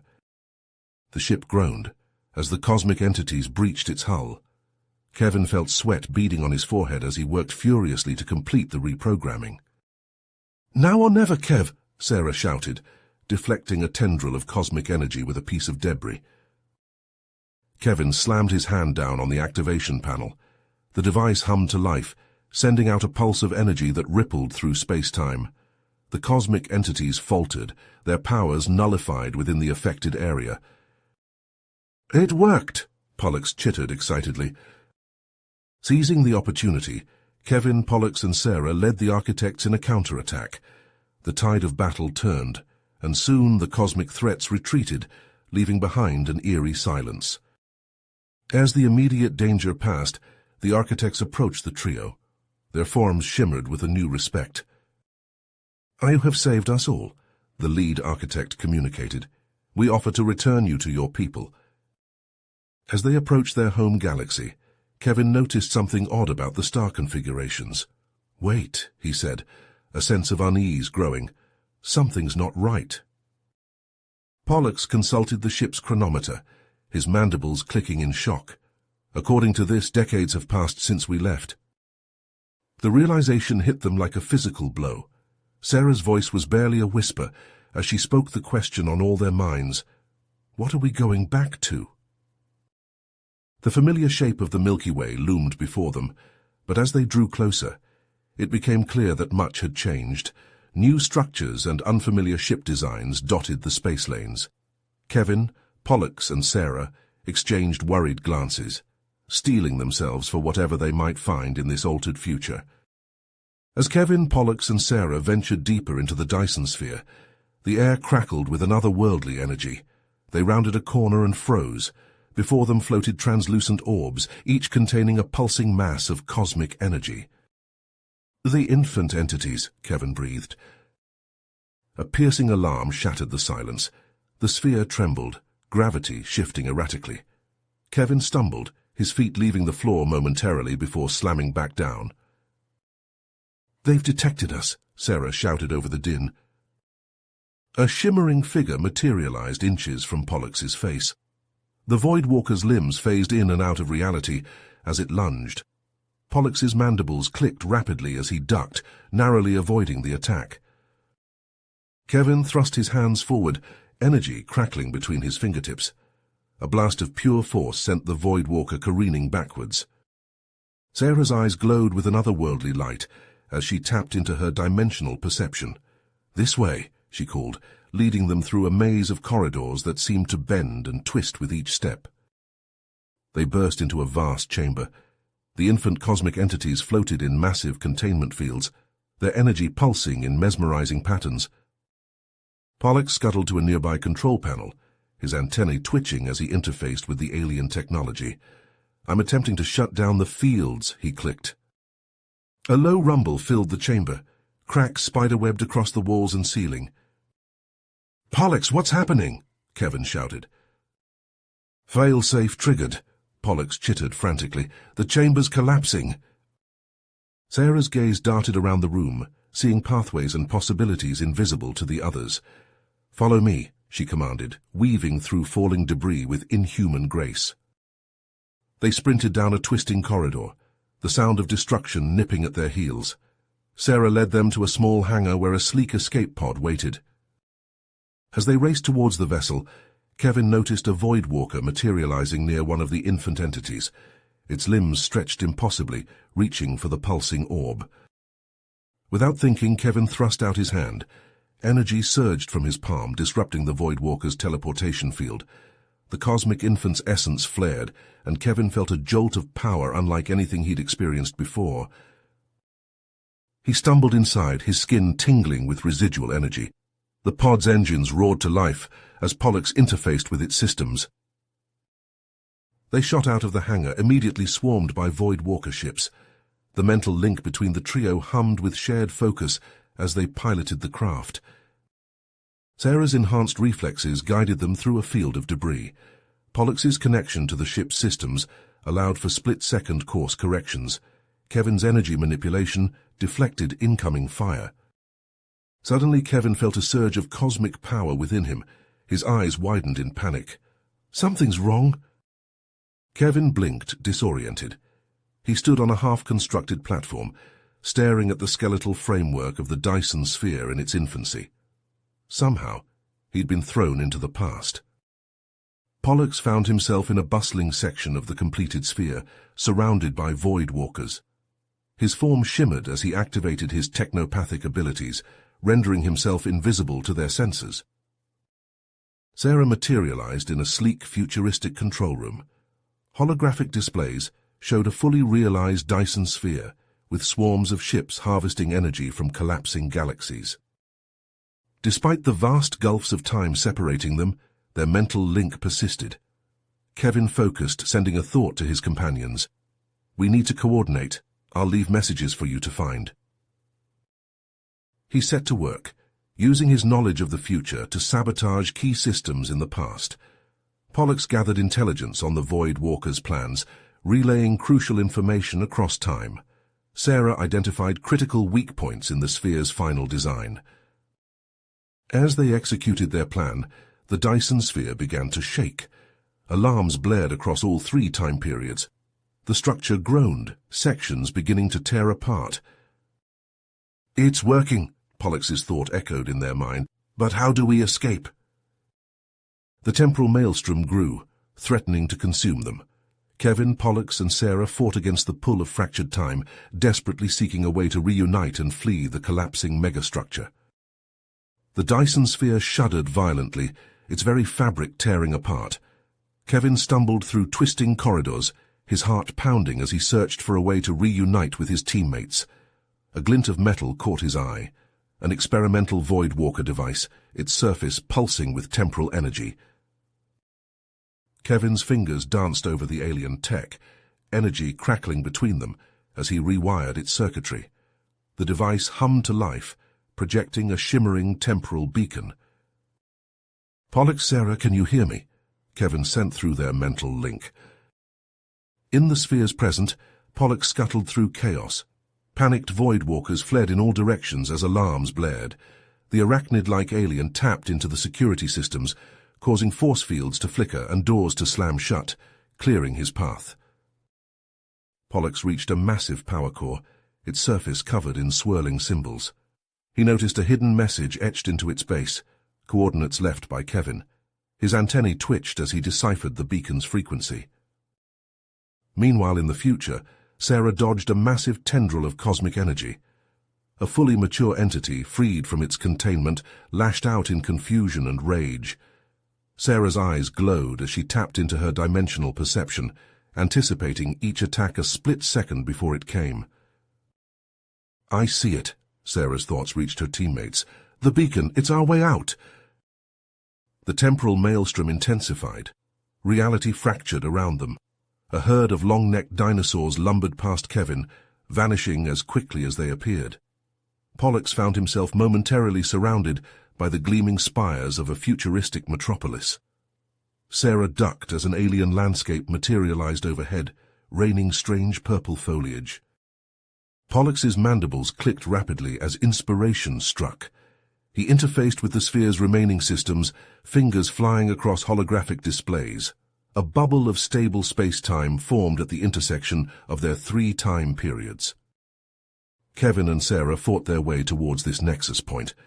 Kevin unleashed blasts of energy, clearing a path through debris and temporal anomalies. Sarah's enhanced reflexes allowed her to navigate the shifting landscape with inhuman grace. Just as they neared their goal, a group of desperate Void Walkers materialized. Their translucent limbs grasped for the temporal beacon, recognizing it as their last hope for escape. "No!" Kevin shouted, unleashing a surge of power. The beacon overloaded, its energy spiraling out of control. A swirling vortex formed, pulling in everything nearby. Kevin, Pollux, and Sarah tumbled through its maw, along with the Void Walkers, fragments of the cosmic entity, and pieces of the collapsing sphere. They fell through a kaleidoscope of time and space. Glimpses of their past adventures flashed by, their first meeting, battles won and lost, moments of triumph and despair. Through it all, their mental link held strong. As one, they focused on a shared memory, a quiet moment of peace between missions. The image solidified, becoming an anchor in the chaotic time stream. With a deafening crack and a burst of blinding light, they crashed onto solid ground. Kevin groaned, his head spinning as he pushed himself up. His eyes widened in shock. Towering above them stood a massive Tyrannosaurus Rex, its tiny arms contrasting its enormous tooth-filled maw. The air was thick with the sense of a primeval jungle. Nearby, a group of Void Walkers scrambled to their feet, disoriented by the sudden shift in environment. One of the Void Walkers stumbled, its foot coming down on a small furry creature. Kevin's breath caught in his throat as he recognized the crushed animal, an early primate species. "Guys," Kevin's voice trembled, "I think I know where we are, or rather, when." A bright light appeared in the sky, growing larger by the second. Kevin's mind raced as he pieced together their situation. Earth. 65 million years ago. The impact that would end the age of dinosaurs and pave the way for mammalian dominance was moments away. The team exchanged glances, the weight of their situation crashing down upon them. Their next action could alter the entire course of human history. Kevin's eyes widened as he saw the massive asteroid hurtling towards them. Without hesitation, he thrust his hands forward, energy crackling between his fingers. A shimmering dome formed around a group of small, furry creatures cowering nearby. "Pollux, we need that temporal field now," Kevin shouted, sweat beading on his forehead as he maintained the protective bubble. Pollux scuttled frantically, his multiple limbs a blur as he pieced together fragments of Dyson sphere technology. "Almost there," he clicked, antennae twitching as he interfaced with the alien tech. Sarah's eyes glowed with an otherworldly light as she scanned their surroundings. "This way," she called, leading them through the chaos. A Tyrannosaurus Rex charged past, its roar drowning out the panicked cries of smaller dinosaurs. The sky turned an ominous orange as the asteroid entered the atmosphere. Kevin felt the heat even through his energy shield. "Pollux!" "It's ready," Pollux chittered, activating the makeshift device. A strange sensation washed over them as they phased slightly out of sync with time. The world around them slowed to a crawl. The asteroid struck the Earth with agonizing slowness, a massive shockwave rippling out in all directions. Kevin watched in awe as trees toppled like dominoes, the ground itself rippling like water. A wall of superheated air rushed towards them, incinerating everything in its path. Suddenly the temporal field fluctuated. Kevin felt a jolt of cosmic radiation surge through him. Something's wrong. The world blurred around them. Flashes of different eras assaulted their senses. Lush forests gave way to grasslands. Primitive hominids appeared and vanished in the blink of an eye. They materialized in a sun-baked desert, the air thick with the scent of incense and spices. Massive stone blocks rose into the sky, forming the beginnings of a pyramid. "Ancient Egypt," Sarah breathed, taking in the sight of workers toiling under the harsh sun. A commotion near the construction site drew their attention. A man in elaborate golden regalia stood atop a platform, his eyes glowing with an unnatural light. "The cosmic entity fragment," Pollux clicked nervously. "It's possessed the Pharaoh." The entity Pharaoh's voice boomed across the construction site, speaking of impossible technologies and cosmic powers. The workers listened in awe, their minds struggling to comprehend the advanced concepts. "We have to stop it," Kevin said, his eyes hardened with focus. "It's altering the course of human history." Sarah nodded, her eyes scanning the crowd. "Those priests," she whispered, pointing to a group of men watching the Pharaoh with suspicion. "They might be our allies." As they moved through the throng of people, Kevin noticed the small mammals from the prehistoric era huddled close to them, somehow still protected by the temporal field. He realized with a start that these creatures might be humanity's distant ancestors. The team approached the priests, using their advanced abilities to gain their trust. Kevin demonstrated his energy manipulation, creating a small light show that the priests interpreted as divine magic. Over the next few weeks they worked tirelessly to undermine the entity Pharaoh's influence. Pollux used his technopathic abilities to sabotage the advanced devices the Pharaoh attempted to create. Sarah's dimensional perception allowed her to anticipate the entity's moves, always staying one step ahead. As they worked, Kevin noticed the priests studying their abilities intently. One day he overheard them discussing the construction of a great monument that could channel cosmic energies. Their efforts culminated in a confrontation with the entity Pharaoh atop the unfinished Great Pyramid. As they prepared to trap the cosmic fragment within the structure, a shimmering distortion in the air caught Kevin's attention. "Void walkers," Pollux chittered in alarm. The translucent beings materialized around them, reaching for the cosmic fragment with elongated limbs. "They've been tracking us through time," Sarah said, her voice tight with tension. Kevin's mind raced. We need to split up, cover more ground, prevent them from interfering further. They quickly formulated a plan. Kevin would remain in ancient Egypt, ensuring the entity remained trapped. Pollux would jump to the Industrial Revolution, safeguarding humanity's technological development. Sarah would project herself into multiple points in the future, scouting for potential threats. As they prepared to activate their time jumps, Kevin felt a pang of uncertainty. We'll meet again, he said, trying to sound confident. The 21st century. We'll rendezvous there. Look out, he shouted, but it was too late. The Voidwalker's touch disrupted their carefully calibrated jump. Kevin felt himself being yanked off course, tumbling through the time stream. The last thing he saw before everything went dark was his companions being scattered in different directions, their cries lost in the vortex of time. Kevin's eyes snapped open as he materialized in a dimly lit alley. The acrid smell of exhaust fumes and the distant sound of jazz music assaulted his senses.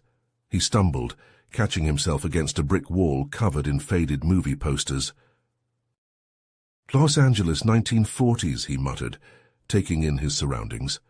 His hand went to his temporal device, finding it cracked and lifeless. Kevin cursed under his breath, realizing he was stranded. Over the next few months, Kevin used his energy manipulation abilities to build a new identity. He started small, performing street magic for spare change. His acts grew more elaborate as he refined his control, catching the eye of local theater owners. Soon, the Great Kevino headlined sold-out shows across the city. Kevin stood backstage at the Orpheum Theater, adjusting his bow tie. He took a deep breath, centering himself before stepping out onto the stage. Ladies and gentlemen, he announced, his voice carrying through the packed auditorium, prepare to witness the impossible. Kevin's fingers danced through the air, weaving intricate patterns of light and shadow. The audience gasped as objects levitated and transformed before their eyes. As he scanned the crowd, a chill ran down his spine. In the third row, a figure sat unnaturally still, its features slightly blurred. Voidwalker, Kevin thought, his heart racing. He finished his act on autopilot, bowing to thunderous applause while keeping the figure in his peripheral vision. As the crowd filed out, Kevin slipped through a side door. He raced down the alley, hearing footsteps close behind. The Voidwalker's human disguise flickered as it gave chase. Kevin darted through traffic, narrowly avoiding being hit by a streetcar. He sprinted up winding roads, the half-finished Hollywood sign looming ahead. With a burst of energy, he propelled himself upward, landing atop the giant H. The Voidwalker materialized nearby, its form twisting unnaturally. You cannot hide, time jumper, it hissed, voice like static. Kevin's hands crackled with energy. He reached out, willing the massive letters to move. The O creaked to life, swinging like a battering ram towards the Voidwalker. It phased through the attack, lunging at Kevin with elongated limbs.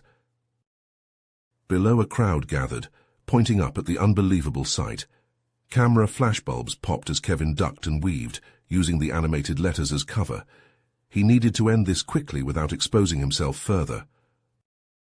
Meanwhile, in Renaissance Italy, Pollux scuttled through the shadowy corridors of a Florentine palazzo. His arachnid-like form was concealed beneath flowing robes, a clever mechanical apparatus allowing him to pass as human. Signore da Vinci, a voice called out, your presence is requested in the workshop. Pollux turned, inclining his head. Grazie, I shall be there shortly. In the years since his arrival, Pollux had ingratiated himself into the circles of great thinkers and artists. His advanced knowledge, filtered through the lens of 15th century understanding, had earned him renown as a brilliant inventor. As he entered the workshop, Pollux's antennae twitched beneath his hood. He sensed the familiar energy signature of Voidwalker technology. A group of men huddled around a strange device, its surface rippling like quicksilver. Ah, Leonardo, one of them said, using Pollux's assumed name. What do you make of this wondrous artifact? Pollux approached cautiously, his mind racing. He recognized the device as a neural interface far too advanced for this era. If activated, It could link human minds together, creating a hive consciousness ripe for Void Walker manipulation. Fascinating, Pollux said, keeping his voice steady. But perhaps we should approach this with caution. The human mind is a delicate instrument, after all. As the others debated, Pollux subtly interfaced with the device. He uploaded a virus of his own creation, designed to corrupt the Void Walker programming. To cover his tracks, he began sketching plans for a modified version of the device, one that appeared brilliant but would never actually function. In the following weeks, Pollux worked tirelessly. He created a series of artworks and inventions, each containing hidden messages for Kevin and Sarah. A painting of the solar system with slightly altered planetary positions. A clockwork mechanism that, when assembled correctly, would display temporal coordinates. Each piece a breadcrumb for his teammates to follow through time. In the year 2045, Sarah's fragmented consciousness coalesced in a grimy apartment. Holographic displays flickered on every surface, streams of data flowing like rivers of light. Sarah's eyes glowed as she processed the information, piecing together the state of this future world. "They're going to upload everyone," a voice said behind her. Sarah turned to see a young woman with cybernetic implants visible along her temples. "The singularity is here, and the Void Walkers are using it to turn us into their personal supercomputer." Sarah nodded grimly. "Show me what you've got," she said. Over the next few days, Sarah worked with the rebel hackers, using her dimensional perception to anticipate the Void Walkers' moves. She sifted through petabytes of data, uncovering the true scope of their plan. "They're not just linking minds," Sarah explained to the group. "They're using human consciousness to calculate how to weaponize the cosmic entity fragments. If they succeed, they'll have unimaginable power." Sarah's fingers flew over holographic keyboards, initiating a global cyber attack. Across the world, Void Walker systems crashed as her carefully crafted virus spread. But she knew this was only a temporary setback. As Kevin, Pollux, and Sarah fought their separate battles, they began to notice subtle shifts in the timeline. Technologies emerging ahead of schedule. Historical figures making unexpected decisions. They realized their actions were creating ripples, altering the course of human history in ways they couldn't fully predict. Through their persisting mental link, they shared their experiences and discoveries. Kevin sent images of newspaper headlines containing coded messages. Pollux transmitted the temporal coordinates hidden in his Renaissance inventions.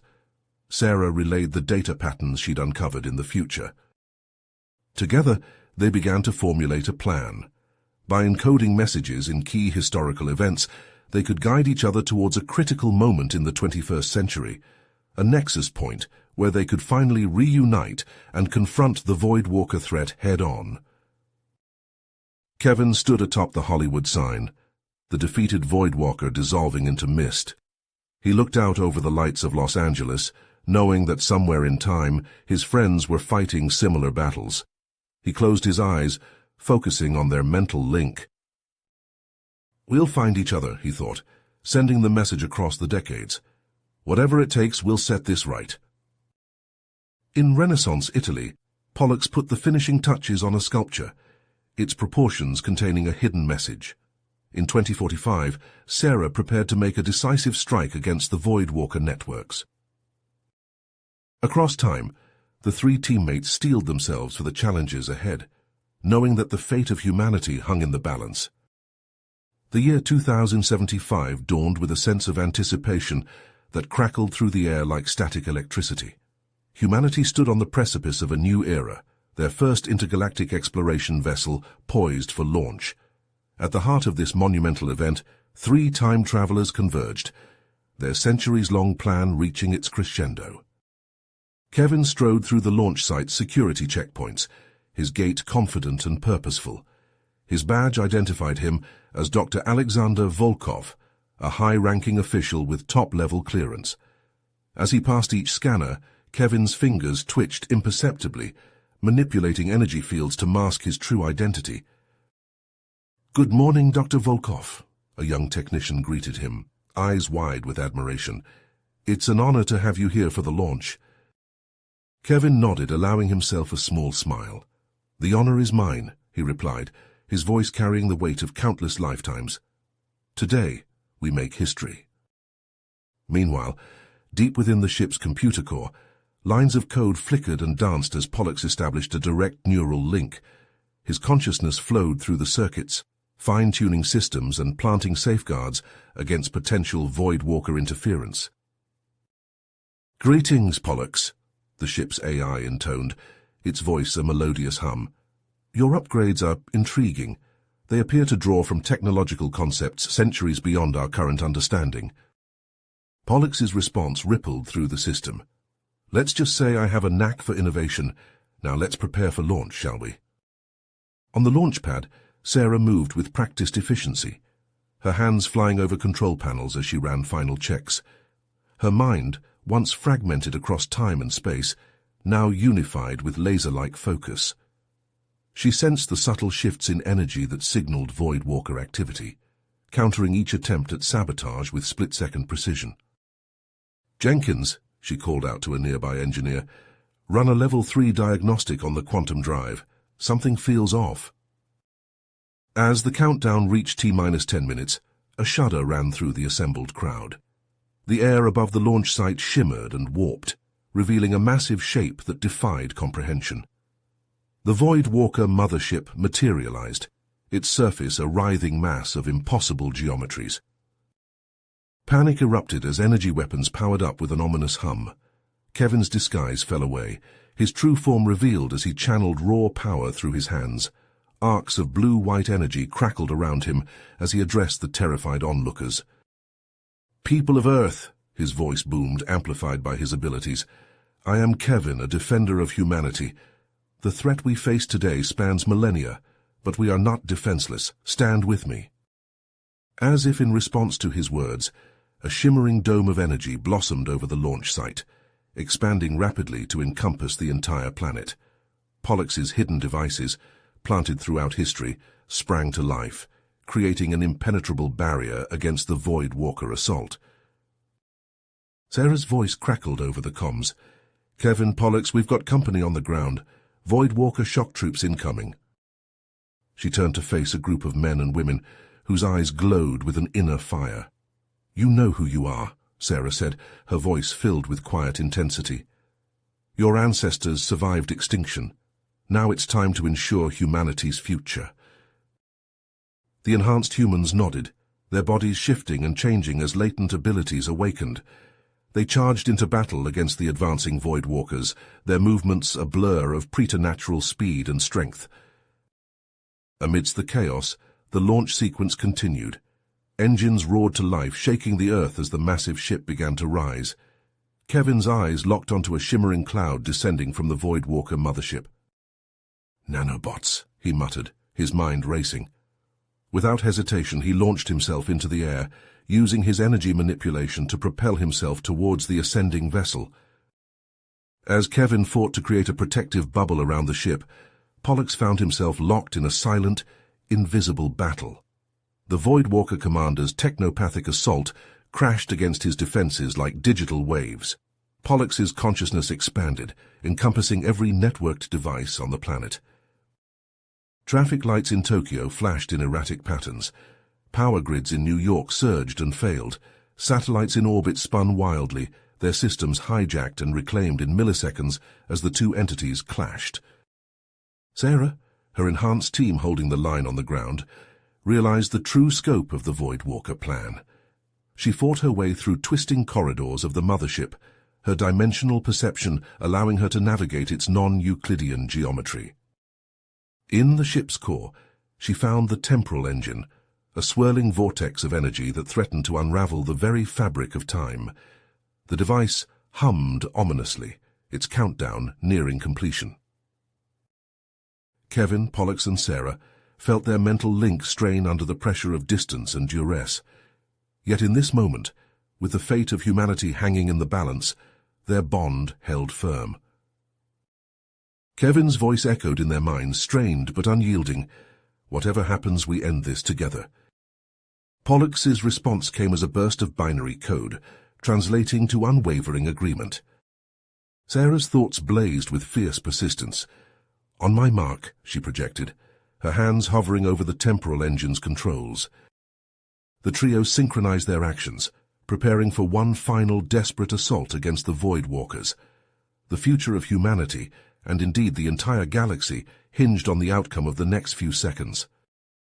Moments, Kevin's energy field crackled around the ascending spacecraft, his muscles straining as he fought to maintain the protective barrier.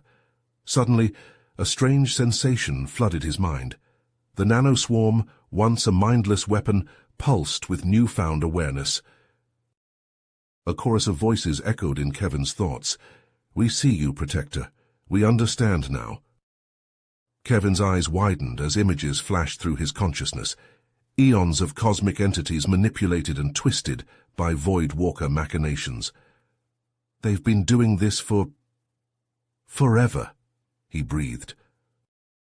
On the ground, Pollux's digital consciousness expanded beyond the confines of Earth's networks.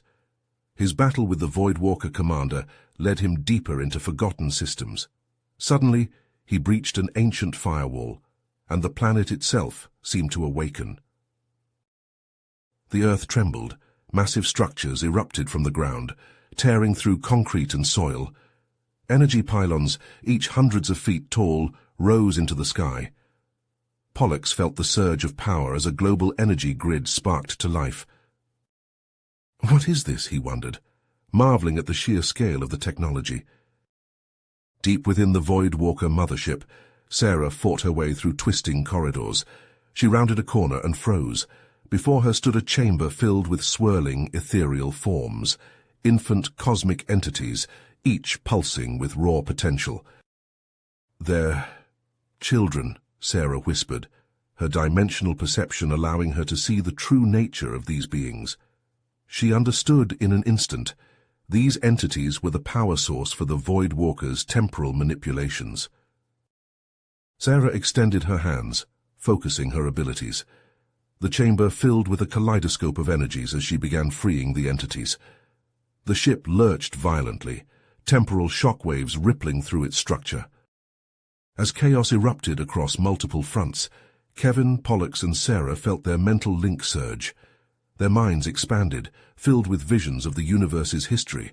They witnessed the birth and death of countless cosmic entities, the cyclical nature of their existence, and the constant interference of the Void Walkers. Kevin's voice cut through the shared vision.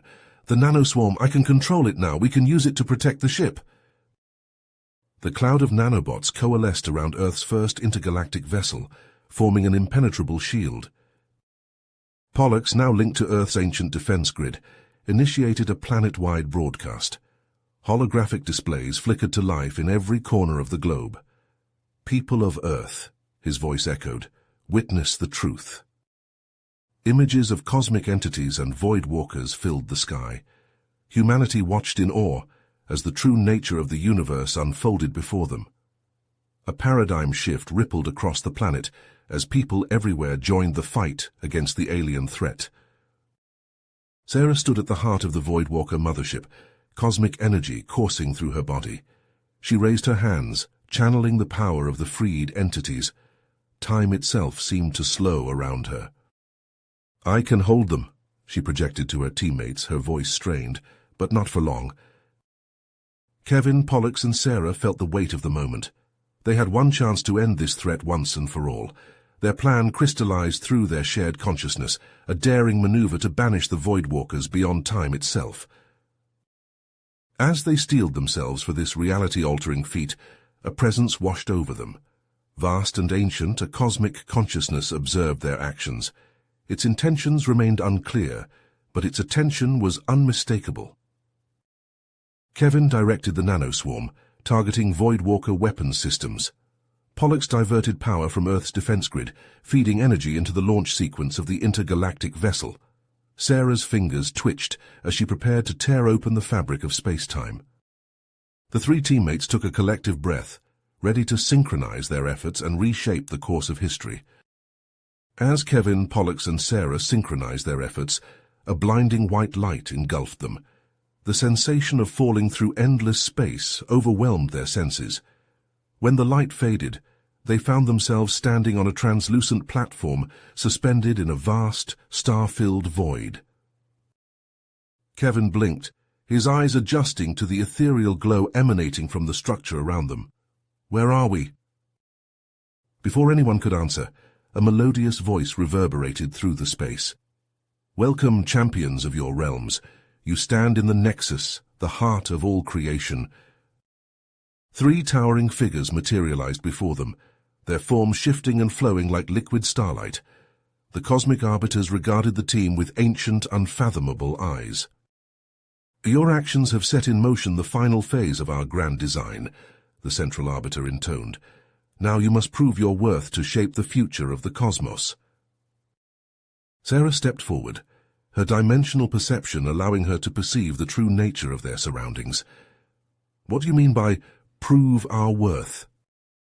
The arbiters explained the nature of the cosmic trial, revealing that the conflict between humans, void walkers, and cosmic entities was part of an elaborate test. Kevin listened intently, his mind racing as he processed the implications. "So everything we've been through, it was all orchestrated by you?" he asked, a hint of anger in his voice. "Not orchestrated but observed," another arbiter clarified.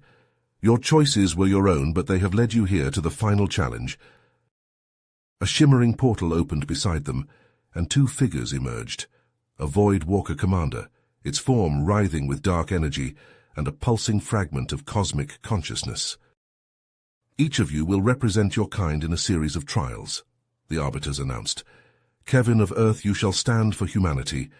Your companions may advise but cannot directly intervene." Kevin nodded, squaring his shoulders as he faced his fellow competitors. The air crackled with tension as they sized each other up. Without warning, the world around them shifted. They found themselves floating above a massive star system, its central sun pulsing erratically. "Your first challenge," the arbiter's voice echoed. "Save this dying system and its inhabitants without disrupting the cosmic order." Kevin surveyed the scene, his mind racing. Billions of lives hung in the balance as the star's death throes intensified. He turned to Pollux and Sarah, their faces etched with concern. Pollux's eyes flickered with data streams as he analyzed the system. "The star's core is destabilizing. If we could introduce a stabilizing element..." Sarah's dimensional perception revealed hidden currents of energy flowing through the system. "There's a pocket of dark matter nearby. We might be able to use it to create a temporary containment field." As they debated strategies, Kevin noticed something odd about the star's behavior. Its pulses seemed almost artificial. He filed the observation away for later, focusing on the task at hand. Hours passed as they worked tirelessly, Kevin implementing their plan with precision, while the Void Walker and Cosmic Entity pursued their own solutions. Finally, as the star's violent expansion reached its peak, Kevin activated the containment field. The system froze in place, its inhabitants saved in a fragile bubble of space-time. The arbiters nodded in approval, and the scene dissolved around them. Without pause, they were thrust into the second challenge. A war-torn planet materialized beneath their feet, the sounds of distant battles echoing across a desolate landscape. "Bring peace to this world," the arbiters commanded, "without force or the erasure of free will." Kevin walked through the ruins of a once great city, his heart heavy. He spoke with leaders on both sides, unraveling the complex web of grievances and misunderstandings that fueled the conflict. As he worked, he couldn't shake the feeling that something was off about the simulations. The inhabitants' responses seemed too predictable, their motivations too simplistic. Between challenges, the team huddled together, sharing their observations. Pollux nodded. "And the architecture of this station? It's not as ancient as it appears. There are traces of recent modifications in its code structure." Sarah's eyes darted around nervously. "I've been catching glimpses. There's something bigger happening beyond these walls, a conflict on a scale I can barely comprehend." As they approached the final challenge, the truth they had pieced together deeply affected on their minds. The cosmic arbiters, last survivors of a dead universe, were using this elaborate ruse to find saviors for their own reality. Kevin stood at the threshold of the final trial, the fate of his universe hanging in the balance. He turned to his teammates, his voice barely above a whisper. Do we play along or confront them with what we know? The decision loomed before them, each choice carrying unfathomable consequences. Kevin locked eyes with Pollux and Sarah, a silent agreement passing between them. They stepped into the final challenge arena, their footsteps echoing in the vast space. Kevin raised his hands, energy crackling between his fingertips. He closed his eyes, concentrating on the flow of power around him. With a sharp exhale, he sent a pulse of energy outward, disrupting the fabric of the simulation. The arena shimmered and warped. The illusory landscape melted away, revealing a massive control room. Holographic displays filled the air, each one a window into a different universe. Stars, galaxies, and entire cosmic webs swirled before their eyes. The cosmic arbiters, their deception exposed, shed their humanoid forms. They transformed into beings of pure energy, their bodies pulsing with otherworldly light. "You dare!" the central arbiter's voice boomed, shaking the very foundations of the station. Pollux wasted no time. His consciousness expanded, interfacing with the station's systems. Lines of code flashed across his vision as he fought to unlock the multiverse viewer. Sarah's eyes glazed over, her dimensional perception allowing her to peer into the tangled web of realities. She sifted through countless universes, searching for the Arbiter's home. The Voidwalker commander and the cosmic entity fragment, once bitter enemies, now stood shoulder to shoulder with the team. Their forms bristled with newfound anger at the Arbiter's manipulation. Kevin stepped forward, his body humming with barely contained energy. "You've been lying to us all along," he said, his voice steady despite the chaos unfolding around them. "This isn't about proving our worth. It's about saving your own skin." The Arbiters lashed out, tendrils of energy whipping through the air. Kevin deflected them, his own power forming a protective shield around the team. Suddenly, the station's defenses sprang to life. Reality-warping fields crackled into existence, distorting space and time. Gravity fluctuated wildly, sending loose objects flying in all directions. Pollux's voice cut through the din. "I've got it, accessing the multiverse viewer now." A massive holographic display materialized in the center of the room, showing countless universes in real time. Pollux's fingers flew over invisible keyboards as he worked to broadcast the truth to all participating species. The effect was immediate. Beings from across the multiverse appeared in the station, their forms flickering as they crossed dimensional boundaries. Some attacked the Arbiters, while others worked to stabilize the failing systems. Sarah's eyes snapped open. "I found it," she gasped. "The Arbiter's home universe. It's dying. But it's not just dying, it's renewing itself. It's part of a natural cycle." Kevin absorbed this information, his mind racing. He turned to face the Arbiters, who were now surrounded by angry beings from across reality. "Stop this madness," Kevin shouted above the chaos. "Your attempts to prevent your universe's death are causing multiversal instability. You're putting everything at risk." The Arbiters paused, their energy forms flickering with uncertainty. Kevin pressed on. "We can help you. Instead of trying to prevent the inevitable, we can work towards a controlled renewal. Preserve your knowledge, your essence. Give your universe a chance to be reborn." The Central Arbiter's voice wavered. "How can we trust you?" Before Kevin could respond, alarms blared throughout the station. The strain of multiversal interference was causing critical systems to overload. Kevin, Pollux, and Sarah's minds linked once more. In that moment of perfect unity, they faced an impossible choice: shut down the station and risk being trapped outside of time and space forever, or use its power to enact their plan for universal renewal with no guarantee of survival. The station shuddered around them. Reality itself seemed to fray at the edges. In the midst of the unraveling cosmos, 3 humans stood united, preparing to make a decision that would shape the fate of all existence. The station shuddered violently, reality fraying at its edges. Kevin, Pollux, and Sarah exchanged a final glance, their decision made in that fleeting moment. "We do it," Kevin said, his voice steady despite the chaos around them. "We enact the renewal plan."